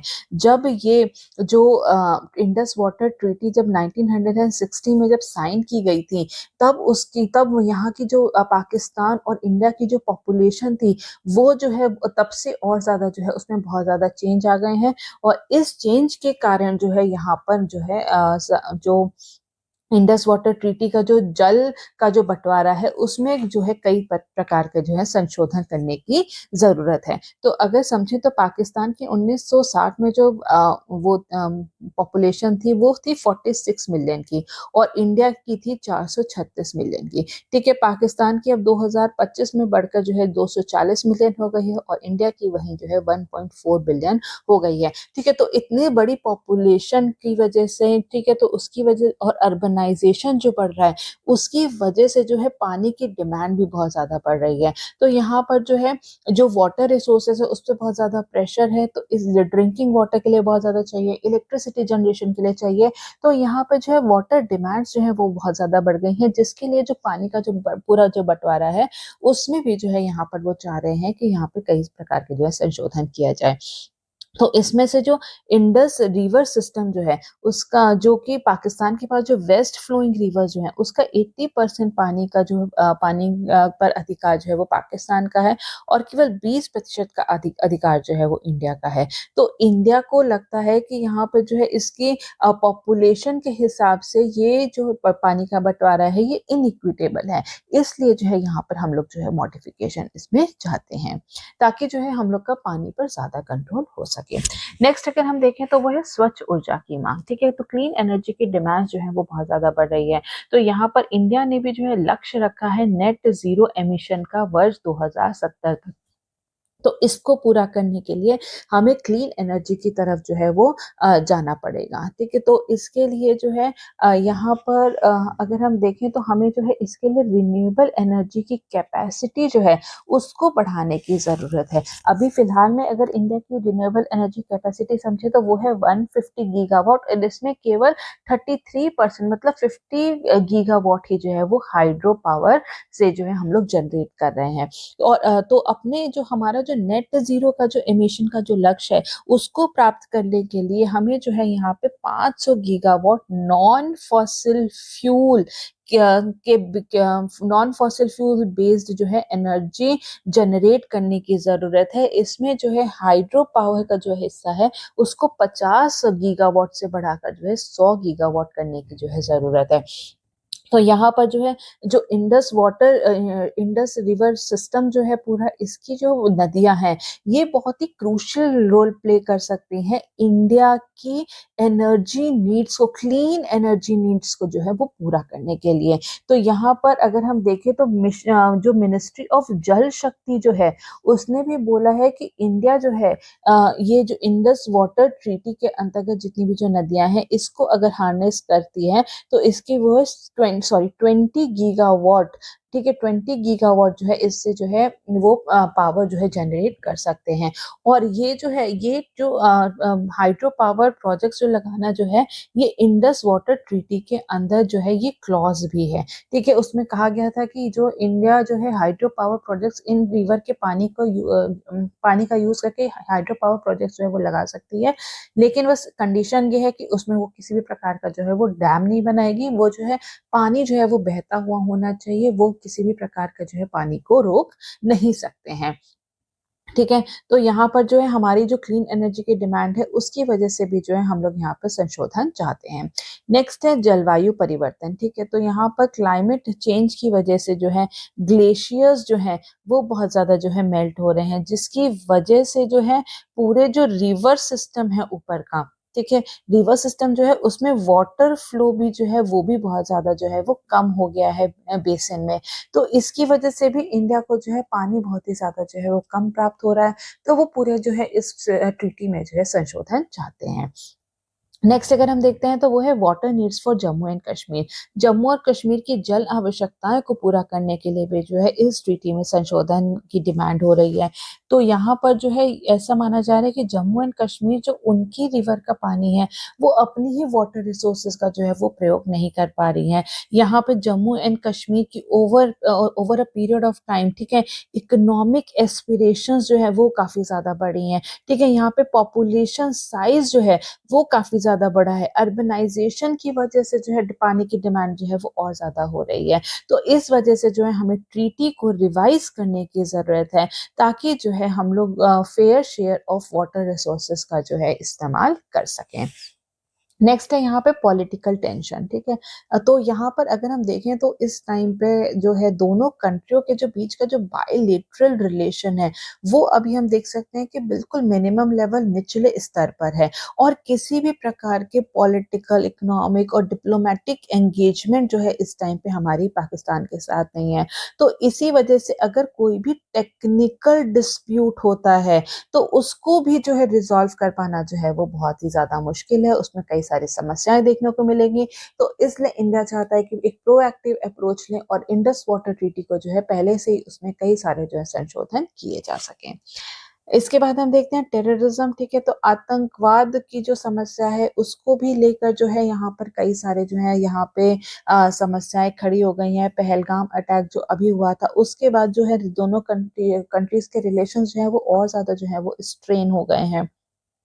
तो क्रॉस बॉर्डर टेररिज्म जो है वो ट्रीटी ऑपरेशन को जो है बहुत हद तक जो है वो प्रभावित कर रहा है। तो यहाँ पर जो है यहाँ पे जो हमारे जो नेशनल लीडर्स हैं उनका मानना है कि जब पाकिस्तान स्पॉन्सर्ड टेररिस्ट अटैक्स जो हैं वो लगातार जारी हैं तो वाटर शेयरिंग जैसी गुडविल जो है बनाए रखने की कोई भी जरूरत नहीं है। तो इसलिए इस वजह से जो है इसमें जो है मॉडिफिकेशन करना जरूरी है। इसके बाद हम देखते हैं controversy over Indian hydel project. भारतीय जल विद्युत परियोजनाओं पर जो है बहुत ज्यादा विवाद है। पाकिस्तान ने जो है इंडिया द्वारा जो जल विद्युत परियोजना जो लगाई जा रही है उसके खिलाफ जो है उसने कई बार जो है वहां पे जो है शिकायत की है, ठीक है। और तो उसकी वजह से जो है यहाँ पे इंडिया के जो प्रोजेक्ट्स हैं वो कहीं ना कहीं जो है वो रुके हुए हैं, उसमें कहीं ना कहीं जो है वो डिले देखने को मिलता है। तो जैसे कि अगर हम इंडिया के हाइडल प्रोजेक्ट्स की बात करें तो किशन गंगा प्रोजेक्ट है, ठीक है, जो कि किशन गंगा रिवर जो कि एक झेलम की जो है ट्रिब्यूटरी है। इसके साथ साथ जो रातले जो हाइड्रो इलेक्ट्रिसिटी प्रोजेक्ट है, ठीक है, ये भी जेएनके में लगाया जा रहा है, जो चेनाब पे लगाया जा रहा है। तो इसका जो यहाँ पे पाकिस्तान को लगता है कि इससे जो है इंडस वाटर ट्रीटी का जो है यहाँ पे उल्लंघन हो रहा है, लेकिन जबकि ये जो है यहाँ पे ये जो भी प्रोजेक्ट लगाए जा रहे हैं ये इंडिया जो है ट्रीटी के क्लॉजेस के अंदर ही रहकर जो है वो लगाया जा रहा है इसको। तो इसकी वजह से भी जो है कई सारे जो है विवाद जो है यहाँ पर इसमें विवाद जो है वो बने हुए हैं। 2023 में भी जो है यहाँ पे इंडिया ने पाकिस्तान को नोटिस भेजा था कि वो जो है इंडस वाटर ट्रीटी में जो है संशोधन चाहता है। तो यहाँ पर वो संशोधन चाहता है ताकि जो है इंडिया जो है उसके जो अधिकार का पानी है जो कि 20% वाटर जो है वो यूज कर सकता है, साथ में जो है यहाँ पे हाइड्रो इलेक्ट्रिक प्रोजेक्ट के लिए जो है वो पानी यूज कर सकता है।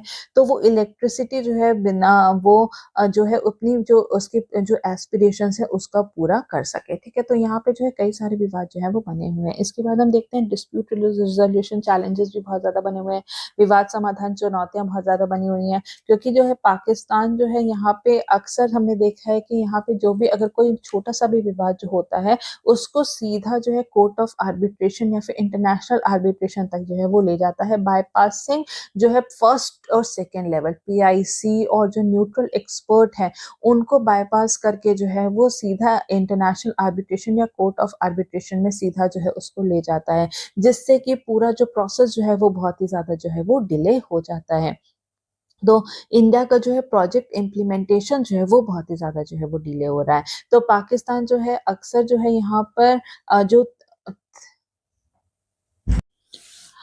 तो यहाँ पर पाकिस्तान द्वारा देखा गया कि अक्सर ये जो 3 लेवल का जो मैकेनिज्म है इसको यूज करके जो है भारत के डैम्स और हाइड्रो इलेक्ट्रिक जो प्रोजेक्ट्स हैं उसको जो है अक्सर जो है वो डिले किया जाता है। तो यहाँ पर जो है जैसे कि अगर हम देखें तो पाकिस्तान द्वारा जो इंडिया का जो सलाल डैम का जो प्रोजेक्ट है उसका अपोज किया गया है, ठीक है। इसके बाद जो है बगलीहार जो प्रोजेक्ट है उसको पाकिस्तान द्वारा जो है न्यूट्रल एक्सपर्ट के पास ले जाकर जो है प्रोजेक्ट को जो है डिले किया गया है।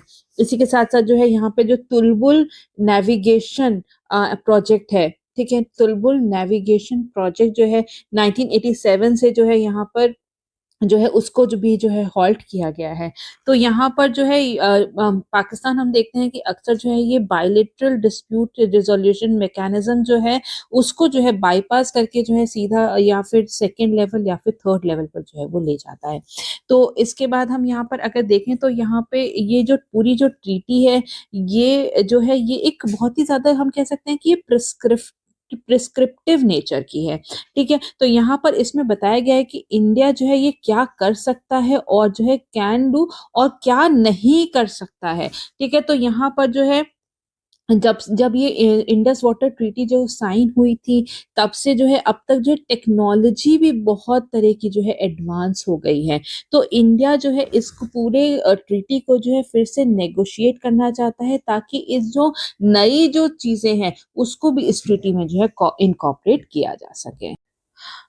तो यहाँ पर हम अंत में ये कह सकते हैं कि यहाँ पे एक बैलेंस्ड अप्रोच की जो है जरूरत है, जिसमें जो है पाकिस्तान के साथ जो है वो डायलॉग किया जा सके, जिसमें कि एक न्यूट्रल पार्टी को न्यूट्रल एक्सपर्ट का भी जो इन्वॉल्वमेंट हो, जैसे कि वर्ल्ड बैंक, ठीक है। तो यहाँ पर जो है नेशनल वाटर इंटरेस्ट दोनों कंट्री के जो नेशनल वाटर इंटरेस्ट है उसको सिक्योर करने के साथ साथ ये भी देखना जरूरी है कि जो दोनों देशों के जो आपसी जो रिलेशन है वो और ज्यादा जो है वो स्ट्रेन ना हो, उनके बीच में जो है और ज्यादा टेंशन ना पड़े।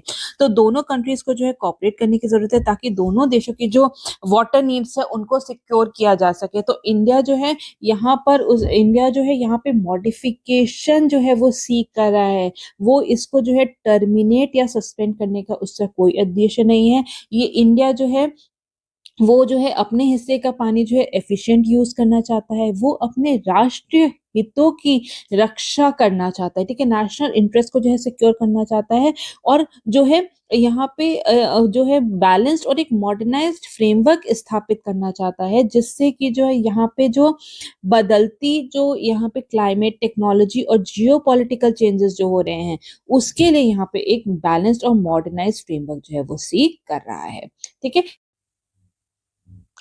तो नेक्स्ट क्वेश्चन पेपर नंबर 3 से और क्वेश्चन है what are the major environmental challenges associated with artificial intelligence, also suggest strategies to mitigate its adverse effects. कृत्रिम बुद्धिमत्ता से जुड़ी प्रमुख पर्यावरणीय चुनौतियां क्या हैं, इसके अलावा इसके प्रतिकूल प्रभावों को कम करने के लिए रणनीतियां भी सुझाएं। तो सबसे पहले यहाँ पर हम एक बात करेंगे आर्टिफिशियल इंटेलिजेंस की कि वो होता क्या है। तो कृत्रिम बुद्धिमत्ता जो है ये हम एक कंप्यूटर या फिर मशीन की बुद्धिमत्ता से जो है इसको लिंक कर सकते हैं। तो ये एक ऐसी टेक्नोलॉजी है, ये एक ऐसी प्रौद्योगिकी है जिसके द्वारा जो कंप्यूटर या फिर जो मशीन जो है वो मानव की तरह जो है वो कार्य करते हैं, वो मनुष्य की तरह जो है वो कार्य करते हैं। वो जो है मनुष्य की तरह सीखते हैं, समझने, समस्या का समाधान, निर्णय लेने, रचनात्मक और स्वायत्ता का जो है अनुकरण करने में जो है उन्हें मशीनों को जो है सक्षम बनाते हैं। तो यहाँ पर अगर हम देखें तो हर चीज़ में आजकल जो है एआई का जो है एप्लीकेशन जो है वो बहुत ही ज़्यादा जो है वो बढ़ गया है। फार्मिंग से लेकर जो है वो रिसोर्सेज का मैनेजमेंट को लेकर जो है सब चीज़ों में जो है एआई के जो है एप्लीकेशन जो है वो बहुत ज़्यादा बढ़ गया है। इसी वजह से जो ग्लोबल एआई मार्केट है फिलहाल में, तो उसकी अगर हम वैल्यू की बात करें तो वो $200 बिलियन की है और ऐसा अनुमान लगाया जा रहा है कि वर्ष 2030 तक जो है ये बढ़कर जो है $15.7 ट्रिलियन की जो है वो हो जाएगी पूरी एआई मार्केट। तो यहाँ पर जो है एआई जो है ये कई प्रकार से जो है हमारे पॉजिटिव तरीके से भी जो है प्रभाव डालती है, सकारात्मक प्रभाव भी हमें इसके देखने को मिलते हैं। सबसे पहले जैसे कि है क्लाइमेट चेंज मॉनिटर करता है, ठीक है? क्लाइमेट जो का छोटा-सा भी अगर कोई भी जलवायु परिवर्तन हो रहा है तो ये उसको मॉनिटर करने में जो है बहुत ज़्यादा जो है सक्षम होता है। और इसी के साथ-साथ जो एक्सट्रीम वेदर कंडीशन होती है जैसे कि फ्लड हो गए, साइक्लोन्स हो गए, ये उसको भी जो है बहुत ही एक्यूरेटली जो है वो प्रेडिक्ट कर देता है, जो कि हमारे डिज़ास्टर प्रिपेयर्डनेस को जो है और ज़्यादा जो है वो सुदृढ़ बनाता है। ठीक है, इसी के साथ-साथ हम देखते हैं कि एनर्जी एफिशिएंसी में भी बहुत ज़्यादा मदद करता है। स्मार्ट ग्रिड जो होती हैं, उनके ज़रिए जो है यहाँ पे बिल्डिंग्स और जो डेटा सेंटर्स जो हैं, उनको और ज़्यादा जो है ये एनर्जी एफिशिएंट जो है वो बनाता है। ठीक है, वाइल्ड लाइफ कंज़र्वेशन में वन्य जीवन की जो संरक्षण है, ठीक है, यहाँ पे संरक्षण होगा।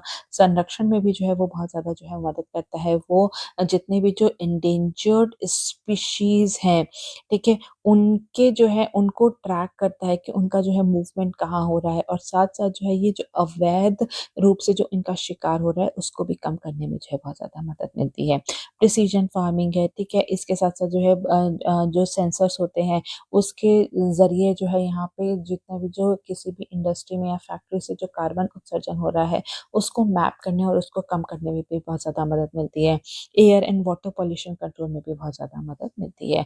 तो यहाँ पर हम देखते हैं कि आखिर इससे जुड़े क्या-क्या जो है पर्यावरणीय चिंताएँ हैं, एनवायरमेंटल चैलेंजेस जो हैं वो क्या हैं? तो सबसे पहले हम यहाँ पर देखते हैं ई-वेस्ट, ठीक है? तो जो ई-वेस्ट जो होता है एआई की वज़ह से जो है वो और ज़्यादा जो है वो बढ़ गया है पिछले कुछ सालों में अगर हम देखें तो।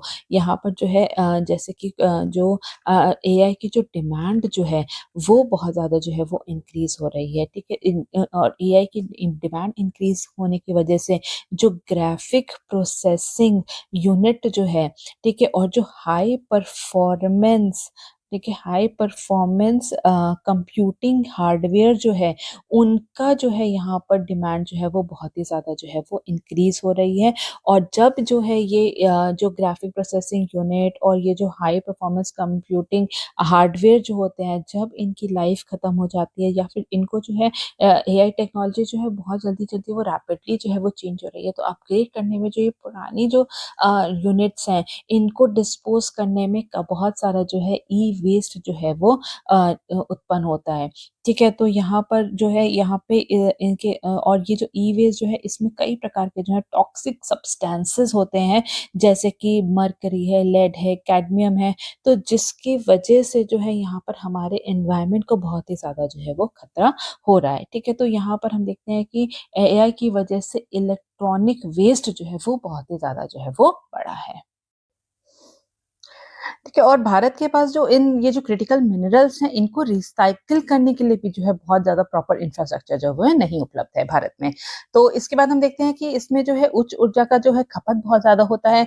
तो यहाँ पर अगर हम इंटरनेशनल एनर्जी एजेंसी की बात करें, ठीक है? इंटरनेशनल एनर्जी एजेंसी ने के अनुसार जो है एआई बेस्ड जितने भी जो वर्चुअल असिस्टेंट होते हैं, जैसे कि चैट जीपीटी हो गया, ग्रोक हो गया, ये जो है जो नॉर्मल सर्च इंजन जो अगर हम गूगल सर्च करते हैं उसके कंपैरिजन में जो है ये इसके जो 10x से भी ज़्यादा जो है एनर्जी को कंज्यूम करता है, ठीक है? और जब यही कहीं कभी जो है कोई इमेज या फिर वीडियो को जो है सर्च किया जाता है तो उससे में जो है ये एनर्जी कंजम्पशन जो है वो और ज़्यादा जो है वो होता है। और इसी के बाद अगर हम बात करें तो ये जो एआई डोमेन के जो डेटा सेंटर्स जो हैं, ठीक है, ये जो एआई डेटा सेंटर्स जो हैं, ये जो पूरा जो global green house gas emissions हो रहा है, इसमें एआई डेटा सेंटर्स की हिस्सेदारी जो है 1% की है, जो कि वर्ष 2026 तक बढ़कर जो है ये दुगनी हो सकती है। ठीक है, तो ऐसा जो है आईईए ने जो है वो अनुमान लगाया है। तो यहाँ पे जो है एनर्जी कंजम्पशन जो है वो बहुत ही ज्यादा हो रहा है।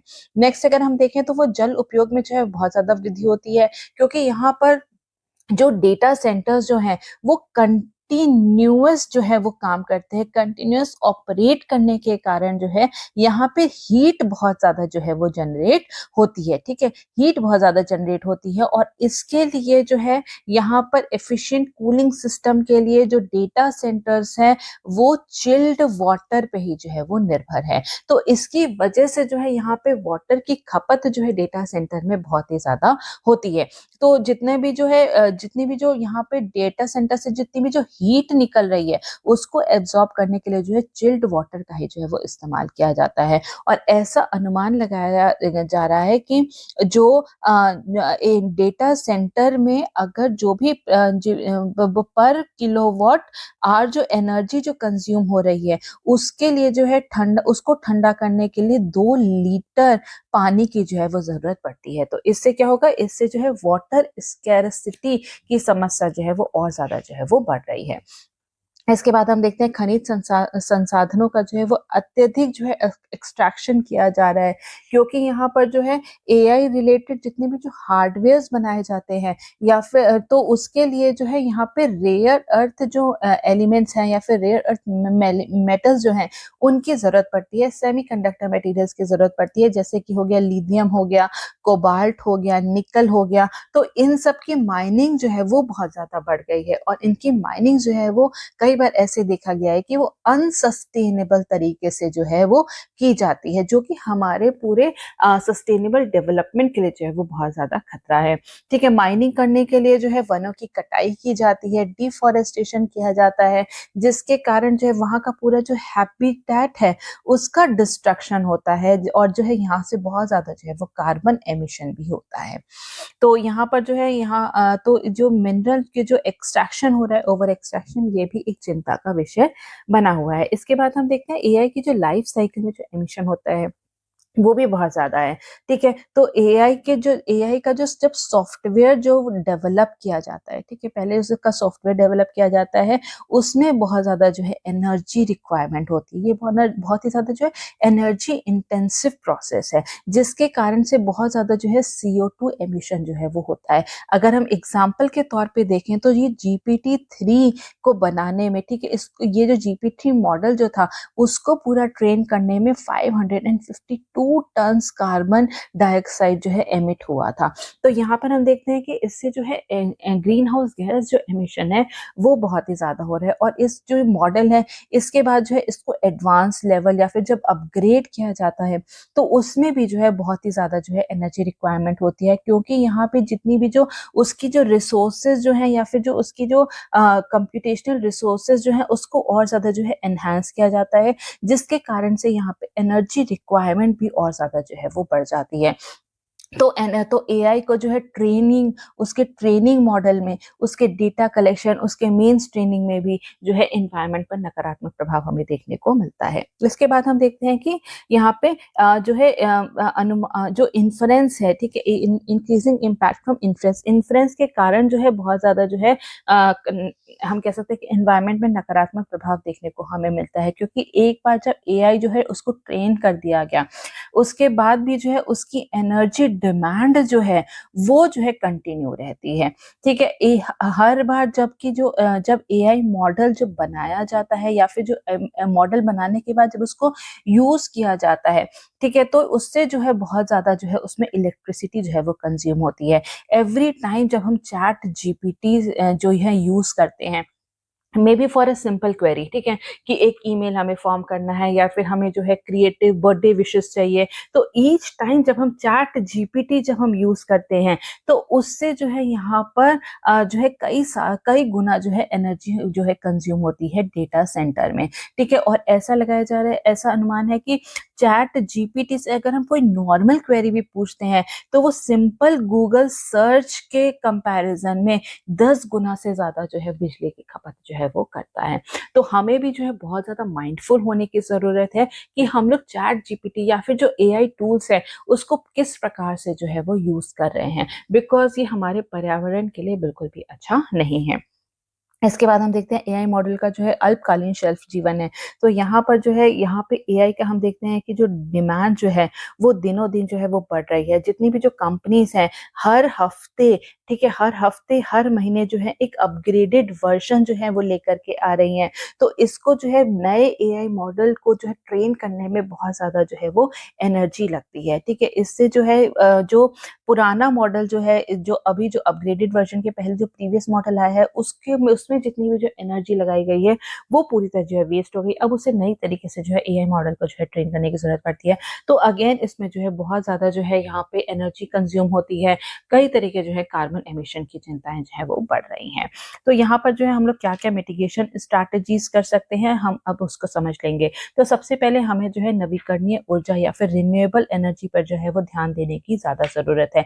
तो हमें जो है यहाँ पे क्लीन एनर्जी पे और ज़्यादा जो है इन्वेस्ट करने की ज़रूरत है, ताकि जो है कंपनीज़ जो हैं, उनका जो है कार्बन फुटप्रिंट जो है, उसको कम किया जा सके, ठीक है? रिन्यूएबल एनर्जी को अडॉप्ट करके जो है कार्बन फुटप्रिंट को हम लोग जो है कम कर सकते हैं।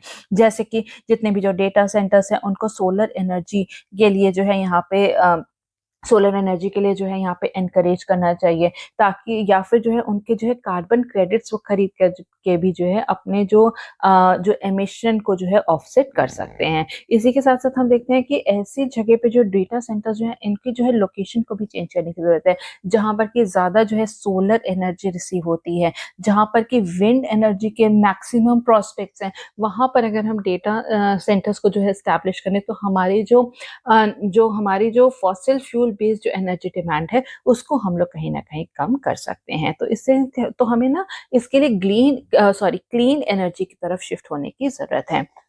इसके बाद हम देखते हैं ऊर्जा कुशल जो है हार्डवेयर लगाने की ज़रूरत है, ठीक है? तो यहाँ पर जो है उसका जो है यहाँ पे जो भी हार्डवेयर है उसकी रेगुलर मेंटेनेंस के ज़रिए जो है हम लोग उसके जो एमिशन जो होता है उसको हम लोग जो है मिनिमाइज़ कर सकते हैं। एल्गोरिथम अनुकूलन होना चाहिए, एल्गोरिथम को ऑप्टिमाइज़ करना चाहिए। टेक कंपनीज़ जो है वो जो एआई एल्गोरिथम है उनको जो है और ज़्यादा एफिशिएंट करने की ज़रूरत है, ताकि एनर्जी की जो डिमांड है उसको कम की जा सके, ठीक है? तो यहाँ पर अगर हम देखें तो यहाँ पे हमें ना डोमेन स्पेसिफिक, ठीक है? डोमेन स्पेसिफिक एआई मॉडल को लाने की ज़रूरत है, ठीक है? ताकि जो है हम पूरे जो एल्गोरिदम जो है एआई का उसको और ज़्यादा जो है वो ऑप्टिमाइज़ कर सकते हैं। स्पेशलाइज़्ड हार्डवेयर पे हमें जो है इन्वेस्ट करने की ज़रूरत है, और साथ ही साथ जितने भी जो डेटा सेंटर्स जो हैं, उनको जो है मोर एनर्जी एफिशिएंट बनाने की ज़रूरत है, ताकि जो कार्बन फुटप्रिंट्स है उसको 100 से जो है 1000 गुना तक जो है वो कम किया जा सके। तो यहाँ पर ज़रूरी है कि जो भी एआई मॉडल जो हैं, ठीक है? जो प्री ट्रेन्ड है, ठीक है? प्री ट्रेन्ड एआई मॉडल्स को जो है यूज़ करना चाहिए नए एआई मॉडल्स को डेवलप करने के लिए, ताकि जो पिछले एआई मॉडल को ट्रेन करने में जो एनर्जी कंज़्यूम हो गई है, वो आगे जो है एक उसको स्क्रैच से जब हम स्टार्ट करते हैं, तो वो वाली जो एनर्जी जो है वो हम उसकी जो है बचत कर सकें। तो इसलिए जो है एल्गोरिदम ऑप्टिमाइज़ेशन पे हमें बहुत ज़्यादा ध्यान देने की ज़रूरत है। जल का पुनर्चक्रण और घटकों का जो है पुनः उपयोग करने की ज़रूरत है, जहाँ तक संभव हो, ताकि जो है रिसोर्सेज़ को जो है कंज़र्व किया जा सके।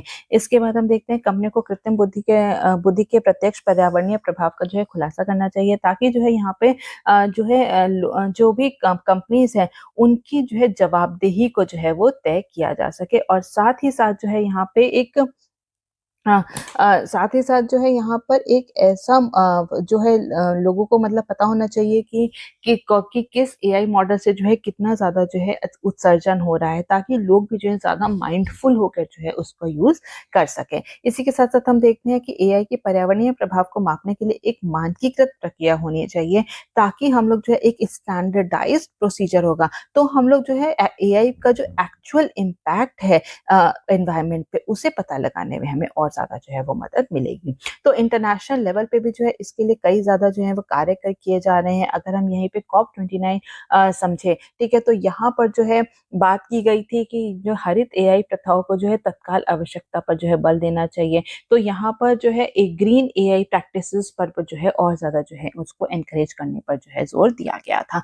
इसके साथ-साथ हम देखते हैं कि यहाँ पर जो है 190 से अधिक देशों ने एआई के नैतिक उपयोग पर गैर बाध्यकारी सिफारिशों की एक श्रृंखला को जो है अपनाया है, जिसमें पर्यावरणीय पहलू भी जो है वो शामिल है। तो इंटरनेशनल लेवल पे भी जो है कई सारे जो है यहाँ पे इनिशिएटिव्स लिए गए हैं, जिससे कि जो एआई का जो इम्पैक्ट है एनवायरनमेंट पे, उसको जो है वो कम किया जा सके। तो इसके लिए जो है हम देख सकते हैं कि यहाँ पर कि टेक्नोलॉजी एडवांसमेंट और एनवायरनमेंट जो कंजर्वेशन को हमें के बीच में जो है हमें एक बैलेंस्ड अप्रोच लेकर के चलनी होगी।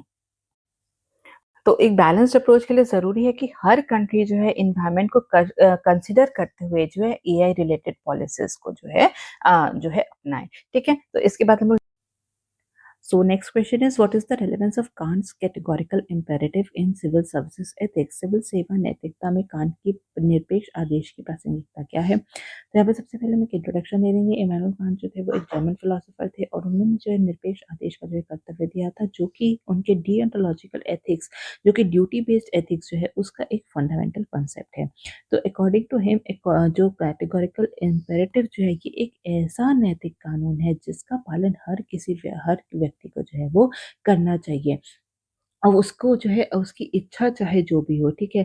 चाहे उसकी वो कार्य करने की इच्छा हो या ना हो, या फिर उसका जो है कई बार जो होता है कि इच्छा के विरुद्ध भी कार्य करना पड़ता है, ठीक है? तो वो मॉरल लॉ को अपहोल्ड करने के लिए अगर इच्छा के विरुद्ध भी जाना पड़े, तो भी इच्छा के विरुद्ध जाके जो है उस मॉरल लॉ को जो है अपहोल्ड करना चाहिए, उसका जो है पालन करना चाहिए, उसके जो है कॉन्सिक्वेंसेस की भी जो है परवाह नहीं करनी चाहिए। मॉरल लॉ को हर तरीके से जो है अडेयर करना हर इंसान का जो है वो कर्तव्य है। तो यहाँ पर उन्होंने कुछ कोर आइडियाज़ दिए थे कैटेगोरिकल इम्पेरेटिव को, जो हमें समझने में और ज़्यादा मदद करेंगे। तो सबसे पहले अगर हम बात करें तो वो यूनिवर्सलाइजेशन प्रिंसिपल, सार्वभौमिकरण सिद्धांत, ठीक है? तो इसमें उन्होंने कहा था कि केवल उस सिद्धांत के अनुसार कार्य करना चाहिए जिसके द्वारा हम ये चाहते हैं कि वह जो है सबके लिए एक सार्वभौमिक जो है वो कानून बन जाए। तो ऐसा कार्य जो है वो तभी करना चाहिए, किया जाना चाहिए जब उस कार्य को बिना किसी विरोध के, ठीक है, बिना किसी विरोध के एक यूनिवर्सल तरीके से जो है स्वीकार किया जाए। तो तभी जो है वो एक जो है कोई भी जो कार्य जो है वो एक यूनिवर्सल लॉ जो है वो बन जाएगा, ठीक है? तो अगर हम कोई भी कार्य करते हैं जिसका कोई भी विरोध नहीं करता, तो हमें जो है ऐसा ही कार्य करना चाहिए। नेक्स्ट उन्होंने बात की थी, उन्होंने ह्यूमन डिग्निटी प्रिंसिपल की बात की थी। तो उन्होंने इसमें कहा था कि जो भी व्यक्ति, जितने भी जो रैशनल बीइंग्स हैं, ठीक है? जितने भी जो रैशनल बीइंग्स हैं, उनको अपने आप में एक जो है साध्य मानना चाहिए, ना कि एक साधन के रूप में माना जाना चाहिए, ठीक है? तो जितने भी जो रैशनल बीइंग्स हैं, उनको उन्होंने कहा था कि वो खुद में ही जो है एक साधन है, ठीक है? तो सॉरी, वो खुद में ही जो है वो एक साध्य है, वो एंड इन इटसेल्फ है। तो यहाँ पे जो है हमें जो है ह्यूमन डिग्निटी की उन्होंने रिस्पेक्ट करने की बात कही थी, और ये जो है अपने सेल्फिश गोल्स के अचीव करने के लिए हमें किसी भी व्यक्ति को जो है आहत नहीं करना चाहिए, उसे जो है एक मीन्स की तरह जो है वो नहीं देखना चाहिए। उसके बाद उन्होंने किंगडम ऑफ एंड्स या फिर अंत का साम्राज्य की जो है वो बात की थी, और इसमें जो है ये एक ऐसे समाज की उन्होंने कल्पना की है जहाँ पर कि जो प्रत्येक व्यक्ति जो है वो रैशनल बीइंग है, ठीक है? प्रत्येक व्यक्ति रैशनल बीइंग है, और वो एक कॉमन गोल को अचीव करने के लिए जो है वो कार्य कर रहा है। तो वो जो है उन्होंने बोला था कि हमें खुद को जो है एक यूनिवर्सल उद्देश्य जगत का जो है सदस्य मानना चाहिए, और ये समझना चाहिए कि जो भी हम कार्य कर रहे हैं, उसका प्रभाव, उसका कॉन्सिक्वेंसेस जो है वो दूसरों पर भी पड़ता है। इसलिए हमें यह समझ कर कार्य करना चाहिए कि इसका प्रभाव जो है दूसरों पर क्या होगा। तो इसलिए इस वजह से जो है ये सिविल सर्वेंट्स के लिए जो है ये बहुत ही ज़्यादा ज़रूरी है कि वो कैटेगोरिकल इम्पेरेटिव को जो है अपने जो भी वो एक्शन ले रहे हैं उसमें जो है उसको कंसिडर करें। तो यहाँ पर जो है हम बात करेंगे कि आखिर इसकी सिविल सर्विसेज़ में जो है क्या महत्व है। तो सबसे पहले हम इसमें देखते हैं कि कर्तव्य आधारित निर्णय लेने के लिए जो है ये हमें प्रेरित करता है। मतलब कि सिविल सर्वेंट्स को जो है प्रेरित करता है। तो यहाँ पर जो है ये बताता है कि सिविल सर्वेंट्स को कि उन्हें जो है अकॉर्डिंग टू लॉ कार्य करना है, ठीक है? लॉ को अपहोल्ड करना है और उनका कार्य क्या है, जो भी सर्विस उनके जो रूल्स हैं उसको कंसिडर करते हुए उन्हें कोई भी जो है अपनी ड्यूटी, अपना कर्तव्य जो है वो निभाना चाहिए। वो किसी भी जो है पॉलिटिकल प्रेशर या फिर पर्सनल गेन के अंतर्गत जो है उन्हें कोई भी कार्य नहीं करना चाहिए। ठीक है, फॉर एग्ज़ाम्पल अगर हम बात करें तो जो है सिविल सर्वेंट्स के पास अगर जो है एनवायरमेंटल क्लीयरेंस के लिए, ठीक है, अगर कोई प्रोजेक्ट के एनवायरमेंटल क्लीयरेंस के लिए जो है अगर कार्य आता है तो उन्हें ये देखना चाहिए कि क्या वाक़ई ही में जो है ये प्रोजेक्ट एनवायरनमेंट पे फ़र्क नहीं डालेगा, भले ही उस पे कोई भी जो है पॉलिटिकल प्रेशर क्यों ना हो, ठीक है? क्योंकि अगर जो है यहाँ पे अगर हम इसको माने कि जो है हर जो है प्रोजेक्ट को जो है बिना एनवायरनमेंट को देखे जो है उसको कंसिडर किए गए हर प्रोजेक्ट को अगर हम लोग वो दे देते हैं, सहमति दे देते हैं, तो उससे जो है एनवायरनमेंट पे जो है बुरा प्रभाव पड़ेगा। तो ये एक यूनिवर्सल लॉ के रूप में जो है इसको कंसिडर नहीं किया जाएगा, ठीक है? तो यहाँ पे जो है उनको अपने ड्यूटी बेस्ड डिसीजन मेकिंग में जो है वो बहुत ज़्यादा मदद मिलती है। कि उन्हें जो है क्या करना चाहिए उस वो जो है लॉ में रह के ही वो कार्य करते हैं। तो इसके बाद हम देखते हैं कि इंटीग्रिटी, ठीक है? तो यहाँ पर जो है अखंडता, सत्यनिष्ठा जो है सिविल सर्वेंट्स के लिए बहुत ही ज़्यादा जो है वो ज़रूरी है, तभी जो है पब्लिक में जो है उनके प्रति जो है वो ट्रस्ट बना रहता है। तो यहाँ पर जो है उनको जो है जितने भी जो डिसीजंस लिए जाते हैं सिविल सर्वेंट्स द्वारा, वो उन्हें जो है पब्लिक इंटरेस्ट में लेने चाहिए, ना कि पर्सनल गेन या फिर जो है पॉलिटिकल इन्फ्लुएंस में आकर के लेने चाहिए। इसके बाद हम देखते हैं कि यूनिवर्सल मॉरल लॉज़, ठीक है? सार्वभौमिक नैतिक कानून है। जितने भी जो उन्हें ये सुनिश्चित करना चाहिए कि जितनी भी जो पॉलिसीज़ बनाई गई हैं, जितने भी जो रूल्स हैं, लॉज़ हैं, वो सभी के लिए जो है वो एक समान ही हैं, ठीक है? सभी के लिए एक समान है। तो ये जितने भी जो सिटीज़न्स हैं, उन सभी पे जो है एक समान जो है अप्लाई होना चाहिए विदाउट एनी डिस्क्रिमिनेशन। तो यहाँ पे उन्होंने कांट ने बताया कि इस सिविल सर्विसेज में किसी भी प्रकार की फेवरेटिज्म, बायस की जो है वो कोई जगह नहीं है। फॉर एग्ज़ाम्पल अगर हम बात करें तो कहीं पर जो है अगर राहत कार्य जो है के चलाया जा रहा है, तो वहाँ पर जो है डीएम को ये सुनिश्चित करना ज़रूरी है कि वहाँ की जो राहत सामग्री जो है, वो सभी व्यक्ति को जो है समान रूप से जो है वो बँटनी चाहिए। इसके बाद हम देखते हैं रिस्पेक्ट फॉर इंडिविजुअल्स, व्यक्तियों के प्रति जो है सम्मान होना चाहिए सिविल सर्वेंट्स में। तो यहाँ पर जो है उनका सिविल सर्वेंट्स जो है इनकी उनको जो है हर व्यक्ति की इंडिविजुअल राइट्स की जो है यहाँ पे उनको जो है रिस्पेक्ट करना चाहिए, जो है सम्मान देना चाहिए। और यहाँ पे जो है कि उन्हें जो है प्रति व्यक्ति को जो है डिग्निटी के साथ जो है वो ट्रीट करना चाहिए। उन्हें ये जो है सुनिश्चित करने की ज़रूरत है कि उनके जितने भी जो पॉलिसीज़ एक्शन है, उनका जो है मार्जिनलाइज़ सेक्शन पर जो है वो क्या असर पड़ेगा, ठीक है? तो ये क क्या उनके जो एक्शंस हैं, उनकी जो पॉलिसी डिसीज़न मेकिंग है, क्या उससे जो है मार्जिनलाइज़ सेक्शन पे नकारात्मक प्रभाव तो नहीं पड़ रहा? तो ये उन्हें देखने की ज़रूरत है ताकि जो है मार्जिनलाइज़ सेक्शन जो है जो तो उनकी भी जो है राइट्स को जो है यहाँ पर जो है सुनिश्चित किया जा सके। तो यहाँ पे उनके भी वेलफेयर और अपलिफ्टमेंट के लिए ज़रूरी है कि यहाँ पर जो है उनके जो है प्रति व्यक्ति की जो डिग्निटी है, उसकी जो राइट्स है, उसको जो है यहाँ पे अपहोल्ड किया जाए। इसके बाद हम देखते हैं कि ये भ्रष्टाचार को रोकने में भी जो है वो बहुत ज़्यादा जो है वो मदद मिलता है, क्योंकि यहाँ पे जो है सिविल सर्वेंट्स जो है जो कैटेगोरिकल इम्पेरेटिव जो है, ठीक है, कैटेगोरिकल इम्पेरेटिव जो है ये हर ऐसे एक्शंस को जो है अपोज करता है जो कि अनकॉन्स्टिट्यूशनल है, ठीक है? तो यहाँ पर जो है अनकॉन्स्टिट्यूशनल मीन्स को जो अपनाने के लिए जो है अपनाने से जो है सिविल सर्वेंट्स जो है वो डिस्करेज होते हैं। तो यहाँ पर जो है फॉर एग्ज़ाम्पल अगर हम समझे कि जो है सिविल सर्वेंट्स जो हैं जब वो ब्राइब्स लेते हैं या फिर जो है भ्रष्टाचार में शामिल होते हैं, तो सिविल सर्वेंट्स को जो है खुद से पूछना चाहिए कि क्या ये जो ब्राइब ले रहे हैं या फिर ये भ्रष्टाचार में जो शामिल हो रहे हैं, अगर हर प्रत्येक व्यक्ति सिविल सर्वेंट जो है वो ब्राइब लेने लगे और जो है अगर भ्रष्टाचार में शामिल हो, तो इससे तो जो है पूरा गवर्नेंस जो है वही कोलैप्स हो जाएगा। ठीक है? तो ये जो है करप्शन को रोकने में भी जो और ज़्यादा जो है वो मदद करता है। इसके बाद हम देखते हैं मॉरल ऑटोनॉमी नैतिक स्वायत्ता में जो है ये मदद करता है। तो यहाँ पे जो है यहाँ पे देखा गया है कि जो भी अक्सर जो सिविल सर्वेंट्स जो होते हैं, वो उनके कामों में जो है पॉलिटिकल इंटरफेरेंस जो है, वो बहुत ही ज़्यादा आता है, जो कि नैतिकता के सिद्धांत के जो है, ये अगेंस्ट यहाँ पे माना गया है। तो यहाँ पर जो है उन्होंने कांट ने बोला था कि प्रत्येक व्यक्ति को जो है मॉरल लॉ के अकॉर्डिंग ही जो है वो कार्य करना चाहिए और मॉरल लॉ जो है वो क्या है, वो उसको जो है वो रीज़न के बेसिस पे जो है वो आंकते हैं। तो यहाँ पर जो है एक्सटर्नल इन्फ्लुएंस, पर्सनल डिज़ायर्स को पीछे छोड़ के जो है मॉरल लॉ को जो है वो अपहोल्ड करना चाहिए। फॉर एग्ज़ाम्पल अगर यहाँ पे समझे तो अगर किसी व्यक्ति को जो है यहाँ पे जो है पैसे का लालच दिया जा रहा है कि वो कोर्ट में जाके जो है वो झूठी गवाही दे, ठीक है? तो यहाँ पर वो व्यक्ति जो है वहाँ पे कोर्ट में जो है वो सच बोलता है इस कारण से नहीं कि उसका जो है उसको इसकी क्या पनिशमेंट मिलेगी या फिर उसके जो है कॉन्सिक्वेंसेस क्या हो सकते हैं, सोशल कॉन्सिक्वेंसेस क्या हो सकते हैं। वो इसलिए कोर्ट में सच बोलता है क्योंकि वो उसे अपनी ड्यूटी समझता है, ठीक है? तो वो ये रीज़न देता है खुद को कि यहाँ पे जो है सच बोलना ही जो है एक मॉरल लॉ है। तो ये जो है उसकी मॉरल ऑटोनॉमी को जो है वो दर्शाता है। ठीक है? तो ये नैतिक स्वायत्ता जो है, वो बहुत ही ज़्यादा जो है वो ज़रूरी है।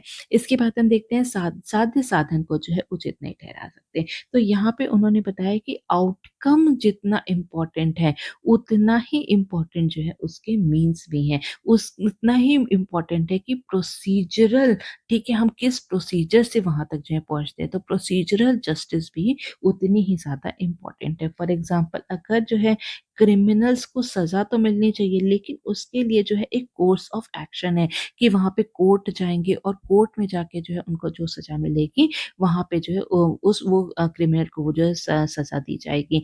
लेकिन यहाँ पे जो है ठीक है, तो यहाँ पे जो है उसका जो है फेक एनकाउंटर जो है वो नहीं करना चाहिए, क्योंकि यहाँ पे जो है एक ड्यू प्रोसेस ऑफ लॉ जो है उसके अकॉर्डिंग ही जो है क्रिमिनल्स को जो है किसी भी प्रकार की सज़ा जो है वो देनी चाहिए।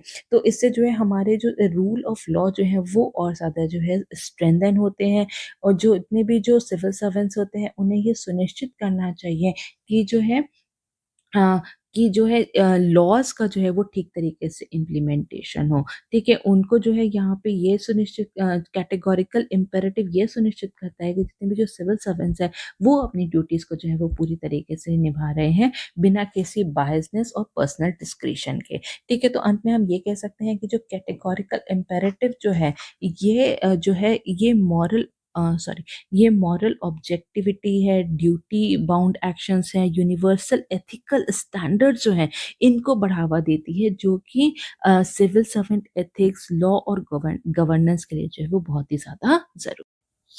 So next question is, what are the challenges faced by the primary education system in the state of Uttar Pradesh? What steps have been taken by the state government to improve the quality of primary education? Uttar Pradesh राज्य में प्राथमिक शिक्षा प्रणाली के सामने क्या चुनौतियां हैं? प्राथमिक शिक्षा की गुणवत्ता सुधारने के लिए राज्य सरकार ने क्या कदम उठाए हैं? तो यहाँ पर जो है प्राथमिक शिक्षा या फिर जो प्रारंभिक शिक्षा होती है, ये पहली स्टेज है फॉर्मल एजुकेशन की। औपचारिक शिक्षा का ये प्रथम चरण है और इसके अंतर्गत जितने भी जो बच्चे होते हैं 6 साल से लेके 11 साल तक के बच्चे जो होते हैं, उनकी शिक्षा पर जो है वो जो है ध्यान केंद्रित किया जाता है। तो यहाँ पर जो है साक्षरता और अंकगणित जैसे आधारभूत कौशल विकसित करने पर जो है यहाँ पे ध्यान दिया जाता है, ताकि जो बच्चों का जो फंडामेंटल जो बेसिक है एजुकेशन का, वो उनको जो है वो दिया जा सके। इसके बाद हम देखते हैं कि इसमें क्या-क्या चुनौतियाँ हैं यहाँ पर प्राइमरी एजुकेशन में उत्तर प्रदेश में। तो सबसे पहले हम देखते हैं कि यहाँ पे जो है जो बेसिक फैसिलिटीज़ है, जो बुनियादी सुविधाएँ हैं, उनका बहुत ही ज़्यादा जो है अभाव देखने को मिलता है उत्तर प्रदेश के स्कूल में। ठीक है? तो यहाँ पर जो है जो यूपी के जो प्राइमरी स्कूल्स हैं, उनमें बेसिक फैसिलिटीज़ जो हैं वो बहुत ज़्यादा कम है, जैसे कि फंक्शनिंग टॉयलेट्स, ठीक है, फंक्शनिंग टॉयलेट्स नहीं है, ड्रिंकिंग वाटर की सुविधा नहीं है, ठीक है, ड्रिंकिंग वाटर की सुविधा नहीं है। कई ऐसे स्कूल है जहाँ पर कि बच्चों के बैठने के लिए जो है जो टेबल और चेयर, फर्नीचर जो है वो भी उपलब्ध नहीं है, और कुछ ऐसे स्कूल भी पाए गए हैं जिसमें कि इलेक्ट्रिसिटी भी जहाँ पर नहीं है। ये जो है एसर ASER 2024 की जो है रिपोर्ट के मुताबिक है। तो या इससे जो है बच्चों के सीधा जो है स्टूडेंट्स की जो एजुकेशन क्वालिटी है उस पर जो है फ़र्क हमें देखने को मिलता है। यहाँ पर जो है वुमेन के जो फंक्शनल टॉयलेट ना होने के कारण जो गर्ल चाइल्ड है उनका जो स्कूल ड्रॉप आउट रेट है वो बहुत ही ज़्यादा हाई है। नेक्स्ट हम देखते हैं कि पुअर टीचिंग क्वालिटी, खराब शिक्षण गुणवत्ता, ठीक है, तो यहाँ पर जो है ये देखा गया है कि जो टीचर हैं उनकी जो अटेंडेंस है वो बहुत ही ज़्यादा जो है रेगुलर नहीं है, वो उनमें जो है कौशलता की और नॉलेज की कमी भी जो है वो यहाँ पे पाई गई है। तो एक ही टीचर को जो है यहाँ पे प्राइमरी स्कूल जो होते हैं उनको सभी विषय पढ़ाने का जो है वो भार दे दिया जाता है। इसके साथ-साथ जो है उन्हें अन्य जो एडमिनिस्ट्रेटिव ज़िम्मेदारियाँ भी जो है उनको दे दी जाती हैं, जिसका कि फ़र्क जो है यहाँ के बच्चों की क्वालिटी एजुकेशन पर पड़ता है। इसके बाद हम देखते हैं कि यहाँ पर जो है उच्च छात्र शिक्षक अनुपात है, जिसके कारण से जो शिक्षक जो है वो प्रत्येक छात्र पर जो है वो पूरी तरीके से अटेंशन दे पाने में जो है असमर्थ है। तो यहाँ पर जो है ये पूरा जो है एक ये इनएडिक्वेट लर्निंग एनवायरनमेंट जो है यहाँ पर क्रिएट होता है, ठीक है? क्योंकि यहाँ पे जो है हाई स्टूडेंट टीचर रेशियो है। इसकी इसके बाद हम देखते हैं एक्सेस टू स्कूल, स्कूल तक पहुँच नहीं है बहुत बच्चों की, क्योंकि यहाँ पे जो रिमोट एरियाज़ और रूरल एरियाज़ में यहाँ पर स्कूल जो है वो बहुत दूर-दूर पे स्थित है। तो लॉन्ग डिस्टेंसेस होने के कारण भी जो है स्कूल ड्रॉप आउट रेट जो है वो बहुत ही ज़्यादा जो है वो इंक्रीज़ हुआ है। यहाँ पर जो है खराब बुनियादी ढाँचा है, तो यहाँ पर कई सारे ऐसे स्कूल्स हैं जहाँ पर कि जो मॉडर्न फैसिलिटीज़ जो हैं वो नहीं है, ठीक है? यहाँ पे जो मॉडर्न फैसिलिटीज़ नहीं है, जैसे कि स्मार्ट क्लासेस का अभाव है, डिजिटल लर्निंग टूल्स जो हैं वो स्कूल में जो है वो उपलब्ध नहीं है, इंटरनेट कनेक्टिविटी जो है वो उपलब्ध नहीं है, जिसकी वजह से बच्चों की क्वालिटी एजुकेशन पर जो है वो फ़र्क देखने को मिलता है। इसके बाद हम देखते हैं आवंटित जो धन है उसका अकुशल उपयोग हो रहा है, ठीक है? तो यहाँ पे जो है करप्शन और लीकेजेस के कारण जो भी उनको जो है फंड्स दिया जाता है वो पूरी तरीके से जो है स्कूल तक नहीं पहुंच पाता है। सेंट्रल गवर्नमेंट सरकार जो स्टेट गवर्नमेंट है उनके द्वारा जो है लोकल गवर्नमेंट को जो है फंड एलोकेट किए जाते हैं, ताकि जो प्राइमरी स्कूल्स को जो है बेहतर बनाया जा सके, उनको वहाँ पे जो है बेटर फैसिलिटीज़ जो है, बेसिक एमिनिटीज़ जो है वो पूरी की जाए। लेकिन करप्शन और लीकेजेस के कारण जो है यहाँ पर जो है कार्य जो है वो पूरी तरीके से नहीं होता, जिसकी वजह से जो है बच्चों की क्वालिटी एजुकेशन पे फ़र्क पड़ता है।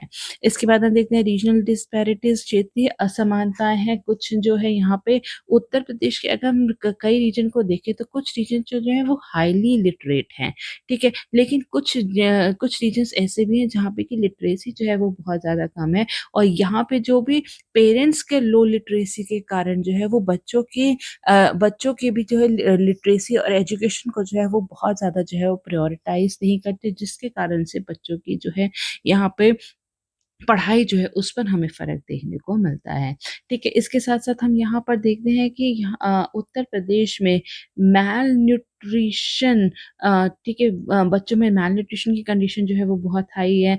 यहाँ पे दिव्यांगजन जो है वो बहुत हाई है। दिव्यांगजन की पॉपुलेशन जो है वो बहुत ज़्यादा हाई है, जो कि उनकी क्वालिटी एजुकेशन पर जो है वो फ़र्क डालता है। इसी के साथ-साथ हम देखते हैं कि उत्तर प्रदेश में ड्रॉप आउट रेट जो है वो भी बहुत ज़्यादा जो है वो इंक्रीज़ हुआ है। बेसिक फैसिलिटीज़ नहीं है, लैक ऑफ टॉयलेट्स के कारण जो है गर्ल चाइल्ड जो है उनकी पढ़ाई जो है बीच में ही जो है वो छूट जाती है। इसके साथ-साथ हाई ड्रॉप आउट रेट्स के और भी कई कारण हैं, क्योंकि जो है पॉवर्टी रेट बहुत हाई है। बहुत सारे पेरेंट्स ऐसे हैं जो कि एजुकेशन को जो है अफ़ोर्ड नहीं कर सकते।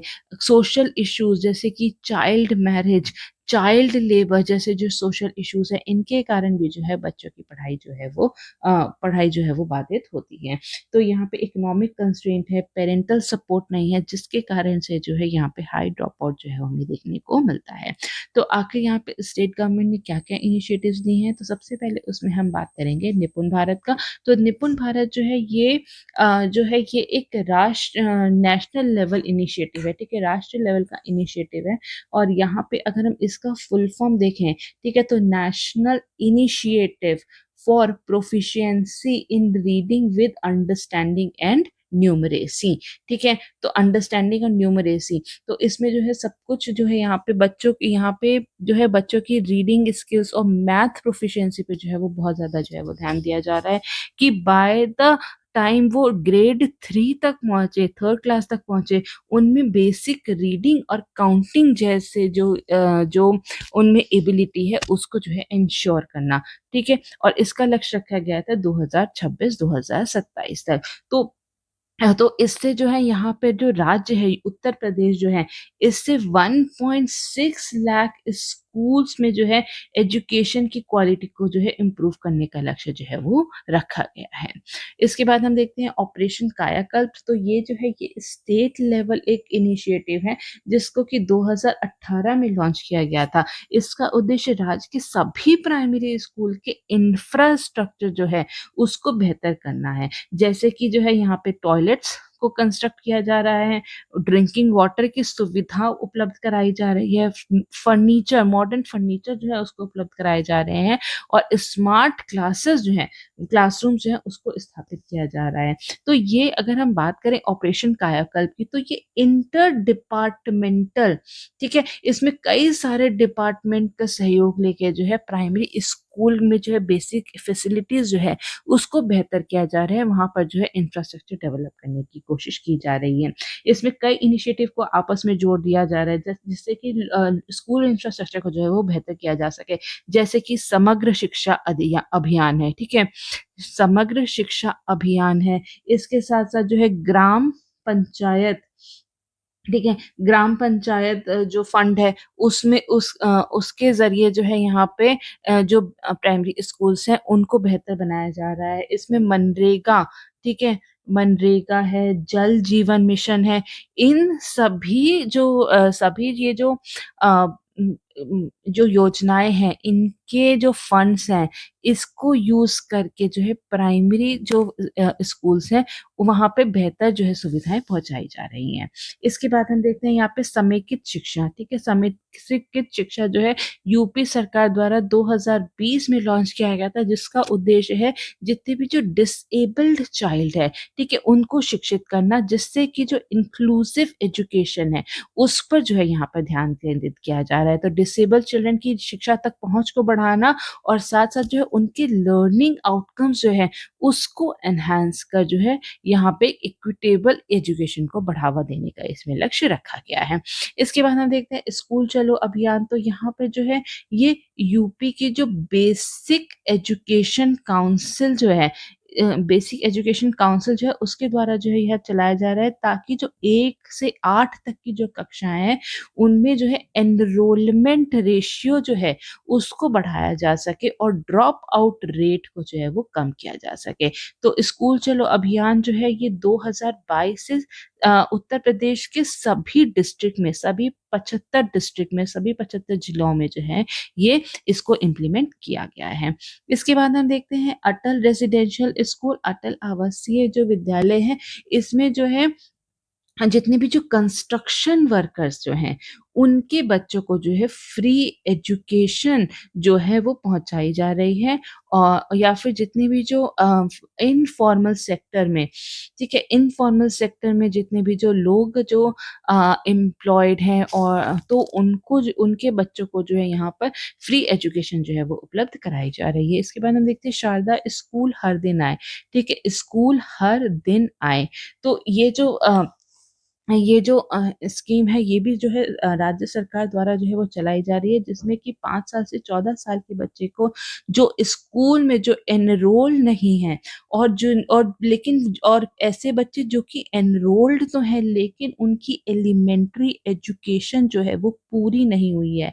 तो उन बच्चों को जो है उनकी एज के अकॉर्डिंग स्कूल में जो है भर्ती कराई जा रही है और इन सभी जितने भी जो आउट ऑफ द स्कूल बच्चे जो हैं इनको उनके जो है यहाँ पे एज के अकॉर्डिंग उनको कक्षा में तो भर्ती कराई जा रही है और साथ ही साथ उनको जो है स्पेशल ट्रेनिंग भी जो है वो उपलब्ध कराई जा रही है ताकि जो है उनको जो है उनकी जो योग्यता है पढ़ाई को लेके बेसिक न्यूमरेसी रीडिंग स्किल्स उनको जो है बहुत ज़्यादा बेहतर किया जा सके। तो इसके लिए जो है यहाँ पे जो सरकार द्वारा जो है मिड डे मील स्कीम भी जो है यहाँ पे चलाई जा रही है ताकि बच्चों के जो है ड्रॉप आउट रेट्स को जो है वो कम किया जा सके। इसके बाद हम देखते हैं कि कॉम्प्रिहेंसिव टीचर ट्रेनिंग प्रोग्राम, ठीक है? तो यहाँ पे टीचर की ट्रेनिंग पर भी जो है वो बहुत ही ज़्यादा ध्यान दिया जा रहा है ताकि जो है यहाँ पे बच्चों को क्वालिटी एजुकेशन जो है वो प्रदान की जा सके। इसके लिए 225 एजुकेशन एक्सपर्ट प्लस 4 से 4,400 जो है एकेडमिक, ठीक है, एकेडमिक रिसोर्स, ठीक है, एकेडमिक रिसोर्स पर्सन को भी जो है तैनात किया है जो कि राज्य के 1 लाख जो प्राइमरी स्कूल से वहाँ पर विजिट करते हैं और टीचर्स की ट्रेनिंग पर जो टीचर को जो है वो मेंटर करते हैं। ठीक है, तो यहाँ पर जो है डिजिटल प्लेटफॉर्म कई सारे डिजिटल प्लेटफॉर्म का यूज़ किया जा रहा है जैसे कि यूट्यूब है, जूम मीटिंग है, दीक्षा है। तो इन सभी का प्लेटफ़ॉर्म ये सभी जो है डिजिटल प्लेटफ़ॉर्म यूज़ करके जो है यहाँ पर जो भी टीचर्स जो हैं उनके और एजुकेशनल ऑफिशियल्स जो हैं उनके बीच में जो है यहाँ पर कम्युनिकेशन जो है स्थापित किया जा रहा है जिससे कि उनकी उनकी जो है ट्रेनिंग हो सके टीचर्स की और जो है उनकी जो नॉलेज जो है उनको उसको एनहांस किया जा सके ताकि वो आगे बच्चों को भी जो है क्वालिटी एजुकेशन प्रोवाइड करा सकें। इसके बाद हम देखते हैं मिशन प्रेरणा। प्रेरणा मिशन जो है यहाँ पर 2023 में, ठीक है, यूपी सरकार द्वारा जो चलाया गया था इसमें जो है जितने भी जो सरकारी स्कूल हैं उसमें एजुकेशन की क्वालिटी को जो है इम्प्रूव किया जा रहा है। इसमें जो है ऑनलाइन एजुकेशन के थ्रू जो है यहाँ पर ऑनलाइन एजुकेशन के लिए जो है यहाँ पे प्रेरणा पोर्टल जो है उसको स्थापित किया गया है। यहाँ पे प्राइमरी कक्षाओं के बच्चों को नॉलेज के साथ-साथ उनकी प्राइमरी जो स्किल डेवलपमेंट पर भी जो है उनके ध्यान दिया जा रहा है। और भी कई तरीके से जो है डिजिटल एजुकेशन को यहाँ पर प्रमोट किया जा रहा है। जैसे कि अगर हम देखें तो ई-पाठशाला है, ठीक है? और यहाँ पर जो है उत्तर प्रदेश में जो है दीक्षा पोर्टल जो है वो चलाया जा रहा है जिससे कि जो है यहाँ पर बच्चों को जो है डिजिटल एजुकेशन में भी जो है उनको जिससे कि जो बच्चों को डिजिटली जो है रूप से एजुकेट किया जा सके। इसके बाद हम देखते हैं यहाँ पर जो है पीएम श्री है, तो यहाँ पे PM school for rising India scheme जो है ये एक सेंट्रली स्पॉन्सर्ड स्कीम है, ठीक है? यहाँ ये जो सेंट्रली स्पॉन्सर्ड स्कीम है इसे जैसे कि राज्य के सभी जिलों में जो है यहाँ पर जो है चलाया जा रहा है और ये फर्स्ट फेज़ में इसमें यूपी के 928 स्कूल्स जो हैं उनको अपग्रेड करने का जो है इसमें लक्ष्य रखा गया है और टोटल राज्य के इसमें 1753 स्कूल्स को जो है इसका फ़ायदा जो है वो पहुँचेगा और इससे जो है राज्य के जो है 5 करोड़ बच्चों को जो है इसका जो है बेनिफिट मिलेगा। इसके अंतर्गत जो है स्कूल को मॉडर्नाइज़ किया जा रहा है और इसे जो है न्यू एजुकेशन पॉलिसी 2020 के साथ जो है वो अलाइन किया जा रहा है। तो यहाँ पर जो है स्कूल में मॉडर्न फैसिलिटीज़ जो हैं इसके अंतर्गत जो है वो पहुँचाई जा रही हैं जैसे कि स्मार्ट क्लासेस हैं, डिजिटल लाइब्रेरी है, साइंस लैब, कंप्यूटर लैब, ठीक है, फर्नीचर और ये सभी जो है ये सभी जितने भी जो पीएम श्री विद्यालय हैं, इन सभी को जो है ये सारी फैसिलिटीज़ जो हैं वो पहुँचाई जा रही हैं। इसके बाद जो है अगर हम देखें तो राज्य सरकार द्वारा जो है जो बच्चे हैं उनको जो है फ्री में जो है यहाँ पे कॉपी, किताब, यूनिफ़ॉर्म वग़ैरह जो है बैग उपलब्ध कराए जा रहे हैं ताकि शिक्षा को जो है और ज़्यादा जो है अफ़ोर्डेबल बनाया जा सके। बच्चों को जो है स्कॉलरशिप जो है प्रोवाइड कराई जा रही है ताकि जो है उनके किसी भी फाइनेंशियल कंस्ट्रेंट के कारण जो है उनकी पढ़ाई जो है वो बाधित ना हो। तो यहाँ पर हम देखते हैं कि जो यहाँ पे सरकार द्वारा जो कई कदम उठाए गए हैं जिससे कि प्राइमरी एजुकेशन को हम लोग और ज़्यादा बेहतर बना सकते हैं। तो ये जो बच्चे हैं इनकी जो है एबिलिटी को ठीक है, इनकी एबिलिटी को जो है वो बढ़ाना बहुत ही ज़्यादा ज़रूरी है।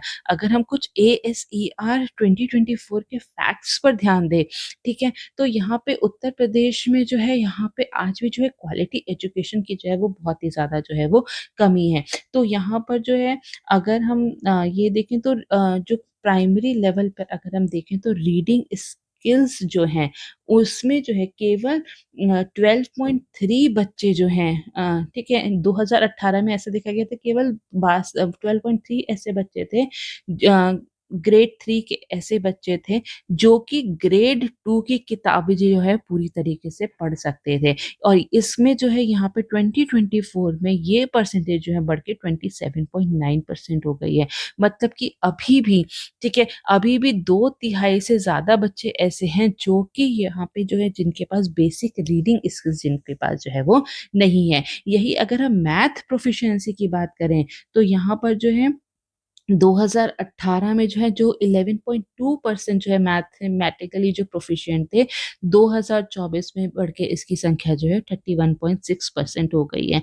तो यहाँ पर हम देखते हैं कि यहाँ पे मैथ प्रोफिशिएंसी में भी जो है वो बच्चे जो है उनके पास जो है प्रॉपर जो है वो लोग एबल नहीं है मैथ्स की जो है बेसिक न्यूमरेसी को जो है समझने में। तो यहाँ पर हम देखते हैं कि क्वालिटी एजुकेशन जो है वो क्वालिटी ऑफ एजुकेशन जो है वो यूपी में बहुत ज़्यादा अच्छी नहीं है।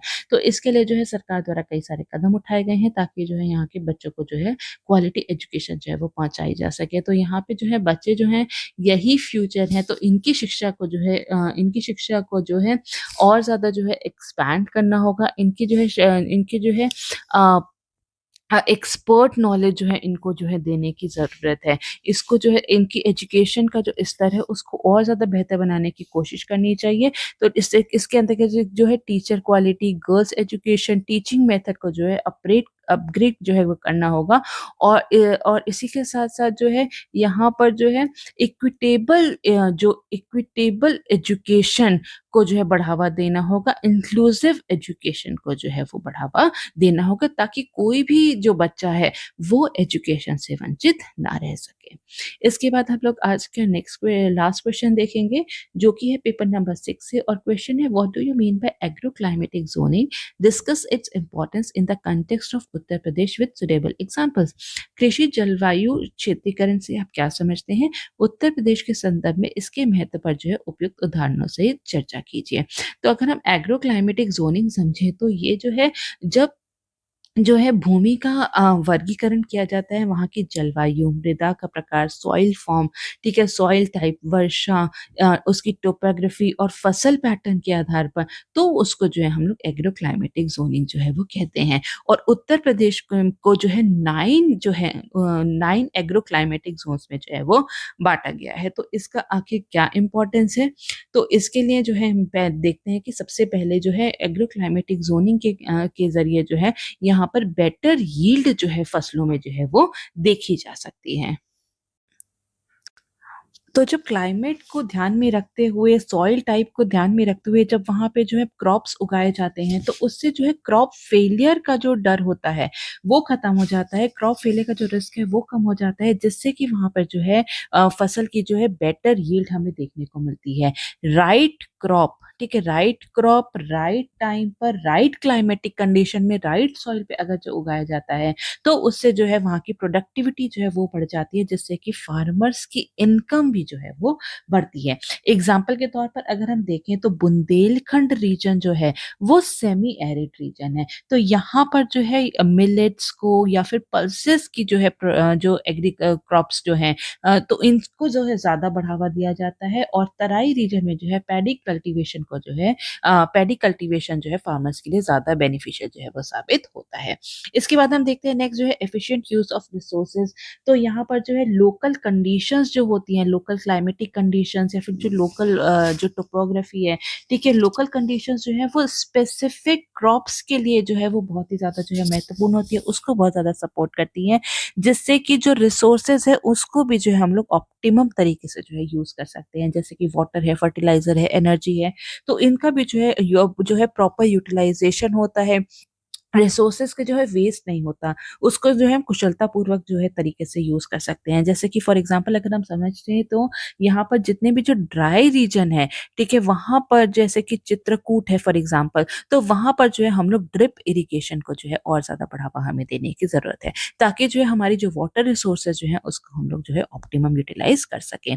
इसके बाद हम देखते हैं ये खाद्य सुरक्षा में भी बहुत ज़्यादा जो है वो मदद करता है। इंडिजिनस क्रॉप्स को जो हम कल्टीवेट करते हैं, जो कि लोकल कंडीशंस के लिए जो है वो बहुत ही ज़्यादा जो है वो सूटेबल होती हैं। इससे जो है यहाँ पे जो है उनके जो क्रॉप डिसीज़ेज़, पेस्ट, इन्फेस्टेशन का जो रिस्क है वो बहुत ही ज़्यादा जो है वो कम हो जाता है। क्रॉप फेलियर का जो रिस्क होता है वो बहुत ज़्यादा जो है वो कम हो जाता है, जिससे जो है हमारी फूड सिक्योरिटी में जो है वो बहुत ज़्यादा जो है वो मदद मिलती है।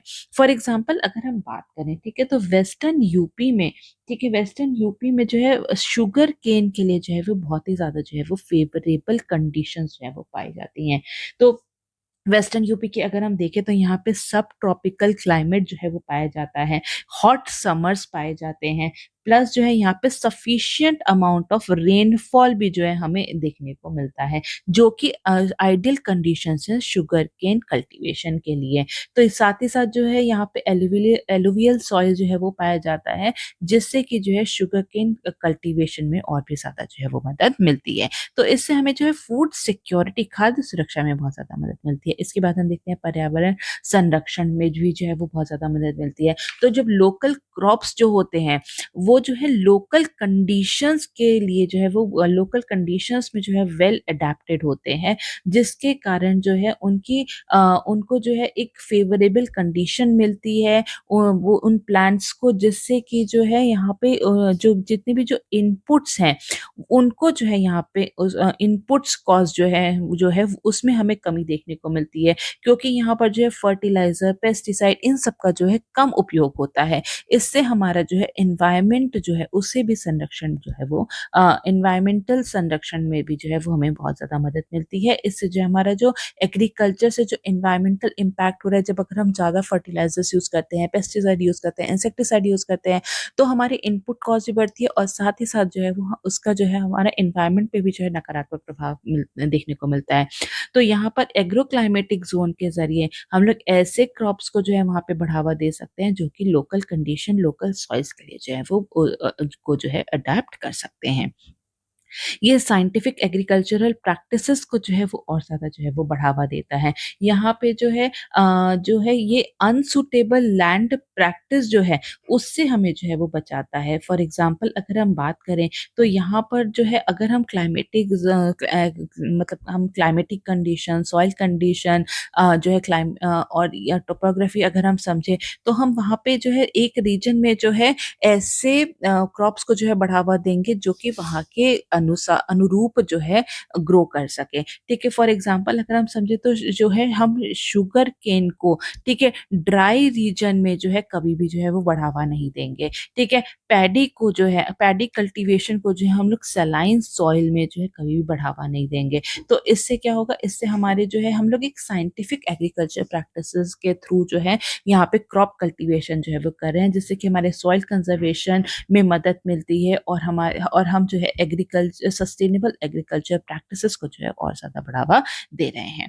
इसके बाद हम देखते हैं पॉलिसी को और ज़्यादा इफेक्टिव बनाने में भी बहुत ज़्यादा मदद करता है। जब हम समझते हैं वहाँ की एग्रो क्लाइमेटिक ज़ोन की कंडीशंस को, उससे जो है हमें पॉलिसी फॉर्मुलेशन में बहुत ज़्यादा मदद मिलता है। ठीक है, इससे जो है हम लोग रीजन स्पेसिफिक जो है हमें पॉलिसी फॉर्मुलेट करने में जो है वो बहुत ज़्यादा मदद मिलती है। इससे जो है वहाँ पे हम लोग सब्सिडीज़ को डिसाइड कर सकते हैं। हम लोग जो है यहाँ पे इंश्योरेंस स्कीम्स जो है क्रॉप इंश्योरेंस स्कीम्स को जो है डिसाइड कर सकते हैं। प्रोडक्ट के मिनिमम सपोर्ट प्राइसेस को डिसाइड करने में बहुत ही ज़्यादा मदद मिलती है जब हम एग्रो क्लाइमेटिक ज़ोन्स को समझते हैं। जैसे कि फॉर एग्ज़ाम्पल ठीक है, यहाँ पर बुंदेलखंड रीजन में जो है, यहाँ पे हमें पता है कि हमें ड्रिप इरिगेशन को जो है ज़्यादा जो है सब्सिडाइज़ करने की ज़रूरत है। इंश्योरेंस स्कीम ठीक है, वहाँ पे के किसी भी रीजन के क्लाइमेटिक रिस्क को कैलकुलेट करने के बाद ही जो है किसी भी क्रॉप का जो है प्रीमियम और कवरेज जो है वो डिसाइड करने में मदद मिलता है। इसी के साथ-साथ जो है एमएसपी जो है उसको भी तय करने में जो है वो मदद मिलती है। ये एग्रो क्लाइमेटिक सूटेबिलिटी के हिसाब से ही जो है किसी ज़ोन में जो है किसी क्रॉप को जो है वो प्रमोट किया जाता है। तो यहाँ पे जो है इंफ्रास्ट्रक्चर डेवलपमेंट में जो है मदद मिलती है कि यहाँ किस स्थान पर जो है ज़्यादा इरिगेशन नेटवर्क को और ज़्यादा सुदृढ़ करने की ज़रूरत है। सॉइल लैब्स के थ्रू जो है हम लोग वहाँ के रीजनल रिक्वायरमेंट पर जो है वहाँ पे रीजनल रिक्वायरमेंट की पता कर सकते हैं, जिससे कि हम लोग जो है वहाँ पे सस्टेनेबल एग्रीकल्चर प्रैक्टिसेस को और ज़्यादा बढ़ावा दे सकते हैं। फॉर एग्ज़ाम्पल के तौर पर अगर हम देखें तो बुंदेलखंड रीजन में ठीक है, हमें जो है यहाँ पे चेक डैम्स है, रेन वाटर हार्वेस्टिंग जैसी जो है सुविधाएँ देने की ज़रूरत है, ताकि वहाँ पर जो है इरिगेशन फैसिलिटी जो है वो प्रोवाइड कराई जा सके। इसी के साथ-साथ हम देखते हैं कि रूरल इकोनॉमी को बूस्ट करने में भी बहुत ज़्यादा मदद मिलती है। तो जितने भी जो एग्रीकल्चर के साथ-साथ जो एलाइड एक्टिविटीज़ होती हैं, जैसे कि डेयरी है, फिशरीज़ है, एग्रो फॉरेस्ट्री है, वो भी जो है ईच क्लाइमेटिक ज़ोन के हिसाब से जो है वो सूटेबल होती है। तो यहाँ पर जो है हम लोग जो है इसको समझकर जो है यहाँ पर जो है एलाइड एक्टिविटीज़ को भी जो है और ज़्यादा बढ़ावा दे सकते हैं। जैसे कि फॉर एग्ज़ाम्पल अगर हम फिशरीज़ की बात करें, तो फिशरीज़ जो है जो उत्तर प्रदेश के जो फ्लड प्रोन एरियाज़ हैं, जैसे कि बलिया डिस्ट्रिक्ट है, गोरखपुर डिस्ट्रिक्ट है, यहाँ पर जो है हम लोग फिशरीज़ को जो है बढ़ावा देते हैं, जिससे कि जो है हमारा पूरी जो रूरल इकोनॉमी जो है वो और ज़्यादा जो है वो बूस्ट होती है। तो यहाँ पर जो है अगर हम बात करें ठीक है, तो यहाँ पे इसके जो है उत्तर प्रदेश को जो है कई सारे जो है इससे फ़ायदे भी हुए हैं। यहाँ पे जो है हमने देखा है कि उत्तर प्रदेश जो है कई सारे क्रॉप्स में जो है अग्रणी राज्य है, ठीक है? जैसे कि पोटैटो हो गया, पीज़ है, राइस है, व्हीट है, तो यहाँ पर जो इन सब की यील्ड जो है वो बहुत ही ज़्यादा जो है हाई है उत्तर प्रदेश में। शुगर केन जो है उसमें भी जो है उत्तर प्रदेश जो है वो अग्रणी राज्य है। क्योंकि यहाँ की जो क्लाइमेटिक कंडीशंस है, देखिए एग्रो क्लाइमेटिक ज़ोन्स जो है 9 में बाँटा गया है उत्तर प्रदेश को, उससे जो है अलग-अलग रीजन में अलग-अलग क्रॉप्स को जो है यहाँ पे बढ़ावा दिया जाता है, जो कि वहाँ की क्लाइमेटिक कंडीशन, सॉइल कंडीशन के जो है मुताबिक होता है, जिससे कि जो है यहाँ पे इसकी यील्ड जो है वो बहुत ज़्यादा जो है वो हाई होती है। फॉर एग्ज़ाम्पल के तौर पर अगर हम यहाँ पर समझें, तो जो वेस्टर्न प्लेन ज़ोन जो है, ठीक है? वहाँ पर अगर हम देखें तो वहाँ पे फर्टाइल एलुवियल सॉइल जो है वो पाया जाता है, प्लस यहाँ पे जो इरिगेशन नेटवर्क जो है वो बहुत ही अच्छा है, जिसके कारण जो है यहाँ पे क्रॉप प्रोडक्टिविटी जो है वो बहुत ज़्यादा हाई है। तो इसीलिए जो है वेस्टर्न प्लेन ज़ोन में जो है शुगरकेन, व्हीट, राइस, मेज़, मस्टर्ड जैसे क्रॉप्स को जो है वो उगाया जाता है। इसी के साथ-साथ अगर हम साउथ वेस्ट अगर रीजन को देखें उत्तर प्रदेश को, ठीक है? तो यहाँ पर जो है सेमी एरिड कंडीशंस जो है वो पाई जाती हैं। तो जो कि हम अगर हम यहाँ पे देखें तो जो है आगरा, मथुरा, एटा, मैनपुरी वाला जो रीजन है, तो यहाँ पर जो है बाजरा जो कि ज़्यादा जो है जिसको ज़्यादा पानी की ज़रूरत नहीं होती, पोटैटोज़ ये सब जो है यहाँ पे इनकी खेती को जो है बढ़ावा दिया जाता है। यहीं अगर हम सेंट्रल प्लेन ज़ोन की बात करें, तो यहाँ पर जो है लोमी सॉइल्स जो हैं वो पाए जाते हैं और साथ ही साथ जो है यहाँ पे इरिगेशन फैसिलिटीज़ भी बहुत ज़्यादा अच्छी है, जो कौन-सा रीजन है इसमें आता है कि लखनऊ हो गया, कानपुर है, सीतापुर है, उन्नाव, रायबरेली, कन्नौज, तो यहाँ पर जो है पल्सेस ऑयल सीड्स की खेती को जो है वो बढ़ावा दिया जा रहा है, ठीक है? तो यहीं पे हम लोग ना यहाँ पे अगर एग्रो क्लाइमेटिक ज़ोन्स को समझेंगे ना, तो हम वहाँ पे सूटेबल क्रॉप्स को जो है वो बढ़ावा दे सकते हैं, जिससे यील्ड जो है वो और ज़्यादा इंक्रीज़ हो सकती है। नॉर्थ ईस्ट प्लेन में जो है ये जो कि तराई बेल्ट है, ठीक है? तो यहाँ पे रेनफॉल बहुत ज़्यादा होती है, फर्टाइल सॉइल्स पाई जाती हैं, तो यहाँ पे rice, sugarcane, wheat, pulses, jute इन सब क्रॉप्स को जो है वो बढ़ावा दिया जा सकता है। बुंदेलखंड रीजन है, तो वहाँ पर जो है बहुत ही ज़्यादा जो है रॉकी टेरेन है, ठीक है? यहाँ पर जो है इसको जो है यहाँ पे वाटर स्कैर्स्ड रीजन है, तो यहाँ पर जो है पल्सेस, मिलेट, सीसम, मस्टर्ड ऑयल, मस्टर्ड, इन सब की जो है खेती को बढ़ावा दिया जा रहा है। तो एग्रो क्लाइमेटिक जोन्स को जो है समझकर हम लोग जो है यहाँ पर जो है क्रॉप की यील्ड को बढ़ा सकते हैं। उसके साथ-साथ जो है हम लोग को फार्मर्स की जो इनकम है और यहाँ की जो एम्प्लॉयमेंट अपॉर्च्युनिटीज़ जो हैं, उसको और ज़्यादा जो है वो बढ़ा सकते हैं। तो एग्रो क्लाइमेटिक ज़ोन्स को जो है हम लोग समझ के साइंटिफिक, सस्टेनेबल और जो सस्टेनेबल प्रैक्टिसेस को जो है वो बढ़ावा दे सकते हैं और एग्रीकल्चर प्रोडक्ट्स को जो है वो एग्रीकल्चर प्रोडक्टिविटी जो है उसको इंक्रीज़ कर सके, जो है फार्मर्स के साथ-साथ जो है हमारी ओवरऑल जो यूपी की इकोनॉमी है, उसको जो है वहाँ पे डेवलप कर सकते हैं। ठीक है? So that is all in this video. Thank you so very much.